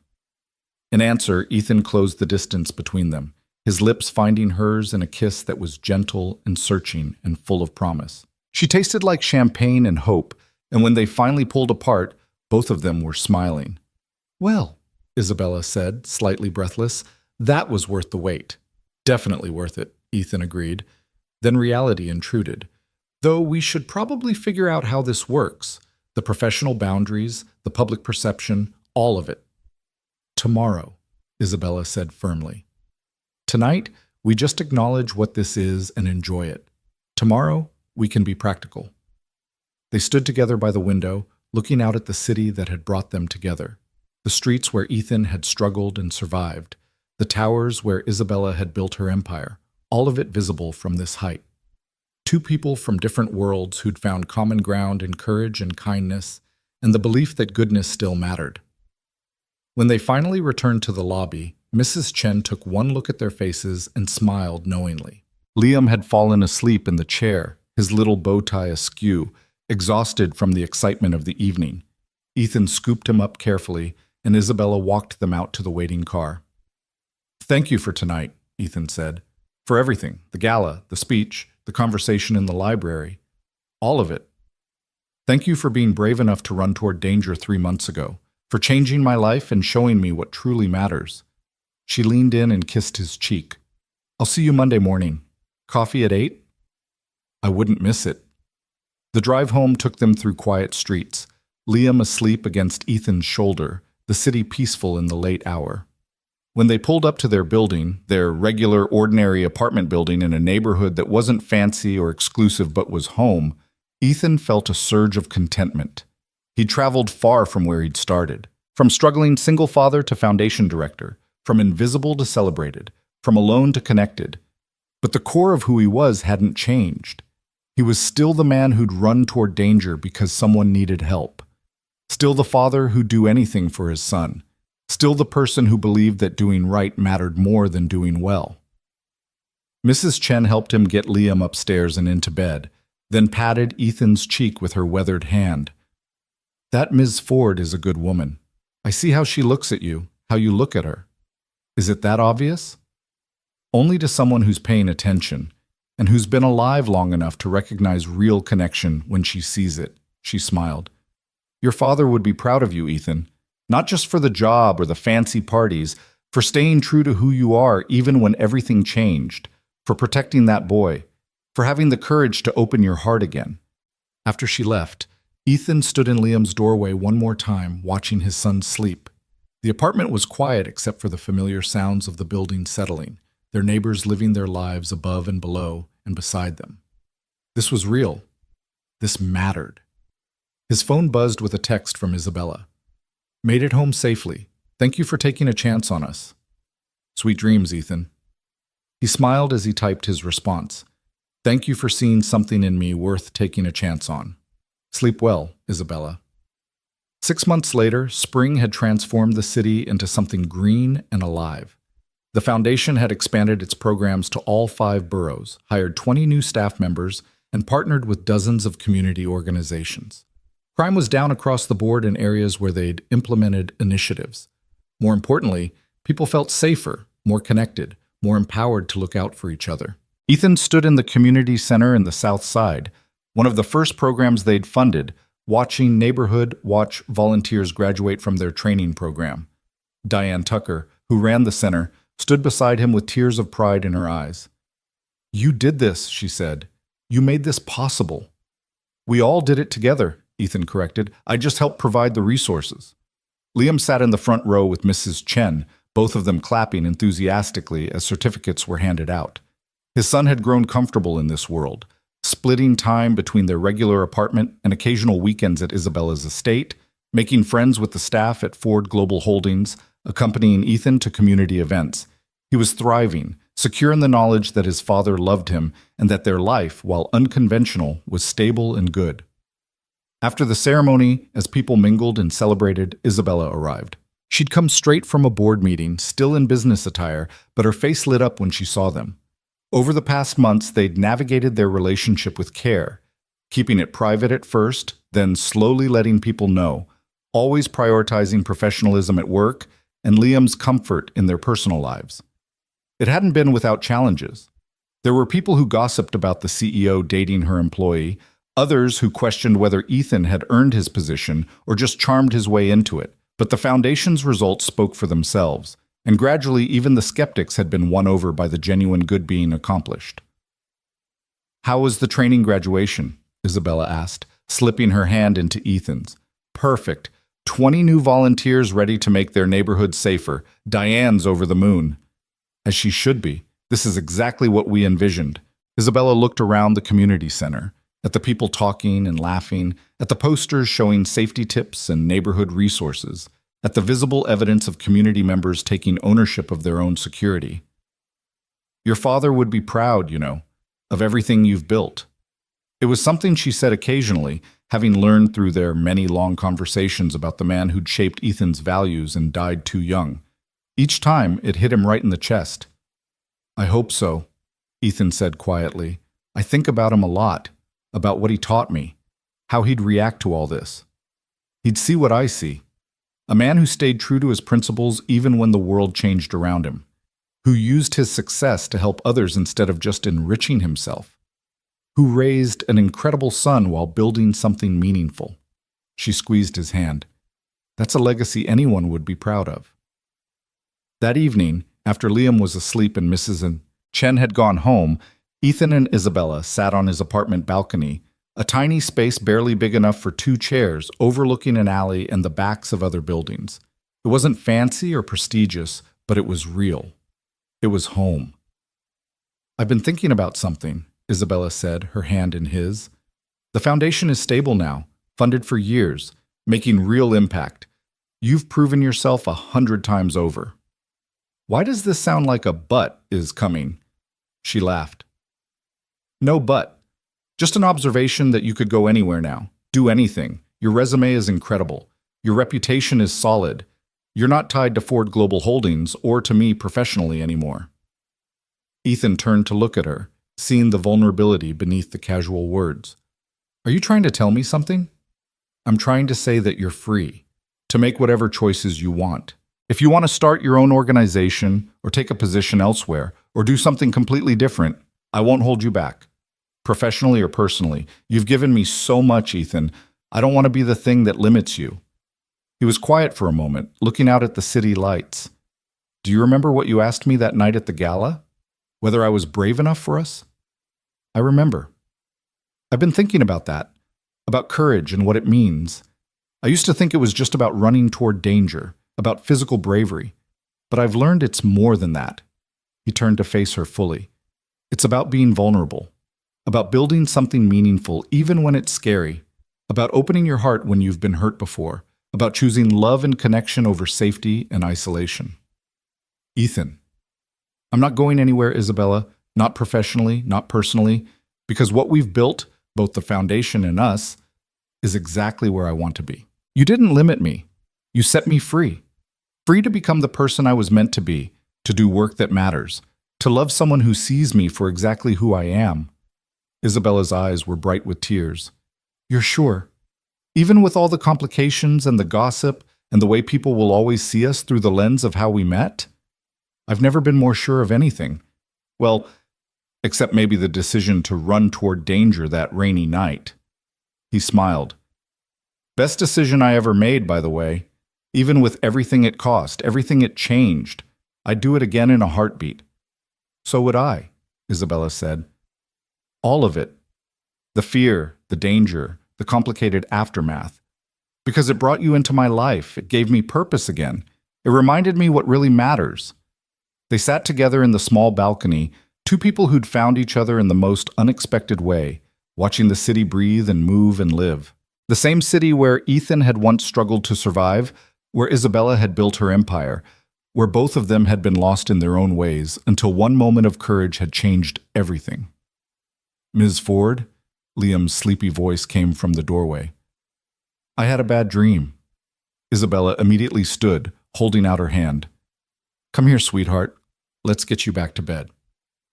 Ethan watched as she led his son back inside, murmuring comforting words, her expensive clothes and CEO status forgotten in the simple act of caring for a scared child. This was who she really was beneath the polish and power, someone with a huge heart who'd been waiting for people she could love without calculation or agenda. Later, after Liam had been settled and was breathing deeply in sleep once more, Isabella returned to the balcony. He asked if I was going to leave like his mom did. Ethan's chest tightened. What did you tell him? I told him I love him and I love you, and I'm not going anywhere unless you both want me to. That when I commit to people, I stay. That he's stuck with me if he'll have me. And what did he say? Isabella smiled, and it was radiant with joy and love. He said, good, because you make my dad happy, and you're nice, and you let me feed the ducks.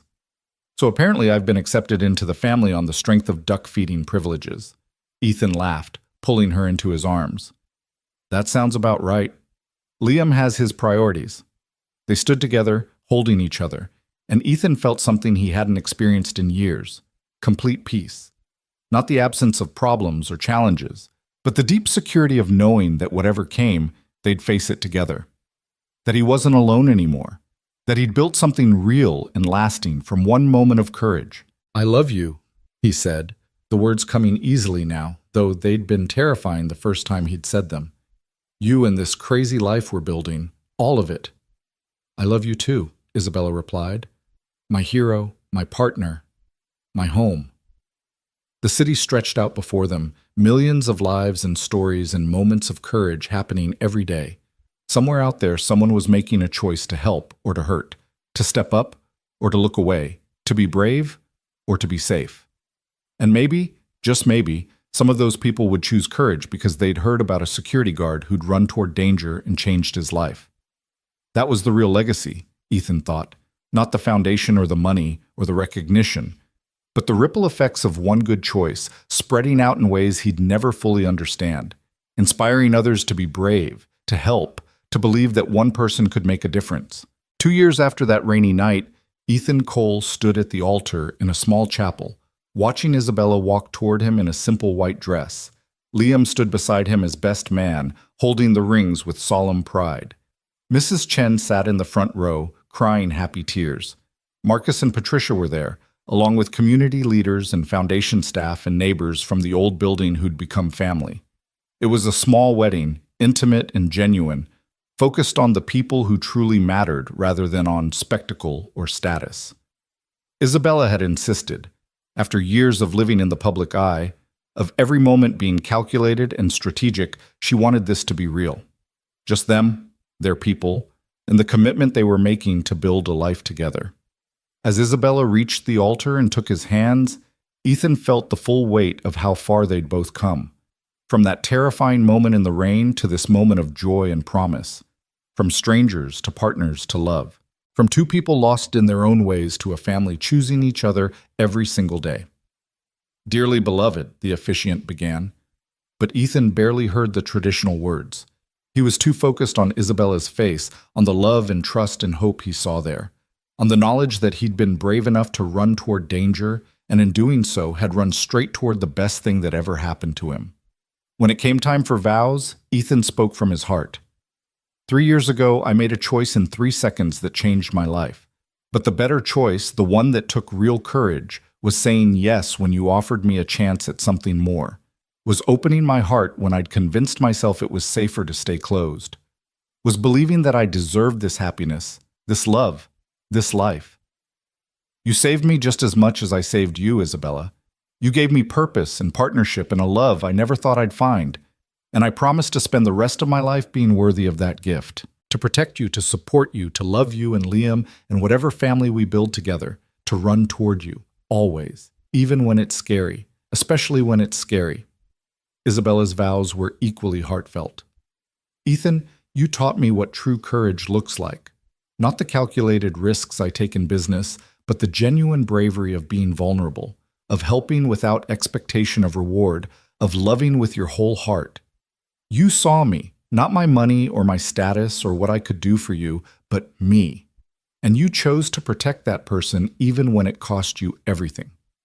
I promise to honor that gift, to see you, always, to choose you, every day, to be the partner you deserve and the mother figure Liam needs, to build a life where love and courage and goodness are the foundation of everything we do. When they kissed, Liam cheered loudly, making everyone laugh, and when they walked back down the aisle as husband and wife, Ethan caught Mrs. Chen's eye and saw approval and joy there, the blessing of the woman who'd been his lifeline through the hardest years. The reception was held in the community center where Ethan had first seen the fruits of their foundation's work. It felt appropriate, celebrating their marriage in a place that represented everything they'd built together, surrounded by people whose lives had been touched by the ripple effects of one act of courage. As they danced their first dance, Isabella whispered, "Happy?" "Happier than I ever thought possible," Ethan replied honestly. "You?" "So happy I can barely believe it's real, that you're real, that this beautiful life is ours." Liam cut in halfway through the dance, insisting on dancing with both of them, and they ended up swaying together as a family unit while guests looked on with warm smiles. This was their life now, imperfect and blended and full of love. A single father and a CEO and a little boy who'd brought them together in ways neither adult fully understood, but both deeply appreciated. Later, as the reception wound down and guests began to leave, Ethan stood with Isabella and Liam looking out at the community they'd helped transform. The neighborhood was safer now, more connected, full of people who'd learned to protect each other. It was tangible proof that courage mattered, that one person could spark change, that goodness could spread. "Dad?" Liam tugged on his sleeve. "When I grow up, I want to be like you." Ethan crouched down to his son's level, his heart full to bursting. "What do you mean, buddy?" "I want to help people, to be brave, to make things better."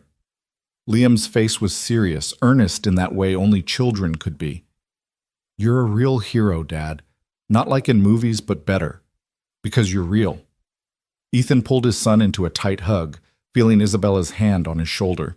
"You know what makes someone a hero, Liam? Not being the strongest or the fastest or the bravest. It's choosing to help even when it's hard. It's caring about people even when it costs you something. It's showing up every single day and trying to make the world a little bit better. You can do that. Anyone can. That's the secret. We're all capable of being heroes if we just choose to try." "I'm going to try," Liam promised. "Every day." "Then you're already a hero, buddy. You already are." As they drove home that night, to the house they'd bought together in a good neighborhood with good schools, a far cry from the tiny apartment where they'd started, Ethan reflected on the journey that had brought them here. From struggling single father to foundation director to husband and partner in a life full of purpose and love. From invisible to celebrated to something better, valued for who he was rather than what he'd done. The knife scar on his arm had faded but remained visible, a permanent reminder of the cost of courage. Sometimes Ethan traced it absently, remembering that rainy night, the fear and adrenaline and the choice that had changed everything. He'd run toward danger, not knowing what it would cost or what it would bring, and somehow, miraculously, it had brought him everything. Years passed, and the foundation grew. They expanded to other cities, trained thousands of volunteers, helped countless communities become safer and more connected. Liam grew up confident and kind, shaped by parents who showed him that doing good mattered more than doing well. He volunteered at community centers, stood up for classmates who were bullied, eventually went into social work himself, carrying forward the legacy of courage that had defined his childhood. Ethan and Isabella built a life of meaning and purpose, never forgetting where they'd started or how they'd found each other. They remained grounded in their values, even as their influence grew, always prioritizing people over profit, compassion over calculation. On the 10th anniversary of that rainy night, they returned to the Grand Meridian Hotel for a foundation gala. Ethan stood on the exact spot where he'd tackled the kidnapper, where Isabella had collapsed in his arms, where everything had changed. "Do you ever regret it?" Isabella asked, standing beside him in the spot where they'd met. "All the complications it brought? The threats, the danger, the way it turned your life upside down?" Ethan looked at her, his wife, his partner, his best friend, and felt certainty settle in his chest. "Not for a second. That was the moment my real life began. Everything before was just existing, surviving. But from that moment on, I've been truly alive." "Me too," she said softly. "You gave me my life back, Ethan, in every way that matters." They stood together, watching guests arrive for the gala, watching the foundation staff coordinate logistics, watching the tangible proof of what one moment of courage had created. Thousands of lives touched, communities transformed, a legacy of goodness spreading in ways they'd never fully comprehend. Inside the ballroom, a new generation of community leaders would be celebrated tonight. People who'd been inspired by Ethan's story, who'd chosen courage over comfort, who were building on the foundation they'd established. The work would continue long after they were gone, rippling out in infinite directions. That was the real power of courage, Ethan had learned. Not the single act, but the example it set. Not the immediate impact, but the long-term transformation. Not just saving one life, but inspiring countless others to be the kind of people who stepped up when someone needed help. He'd been a single dad who stopped a kidnapping outside a luxury hotel, never knowing she was a CEO. But the truth was so much bigger than that simple story. He'd been a man who chose courage over comfort, who built a life of meaning from one split-second decision, who proved that ordinary people could create extraordinary change. And in doing so, he'd saved more than just Isabella's life that rainy night. He'd saved his own. As they walked into the gala together, hand in hand, Ethan looked back one more time at the spot where it had all begun. The rain was long gone, but the memory remained, vivid and precious and transformative. He'd run toward danger in a moment of pure instinct and found his way home.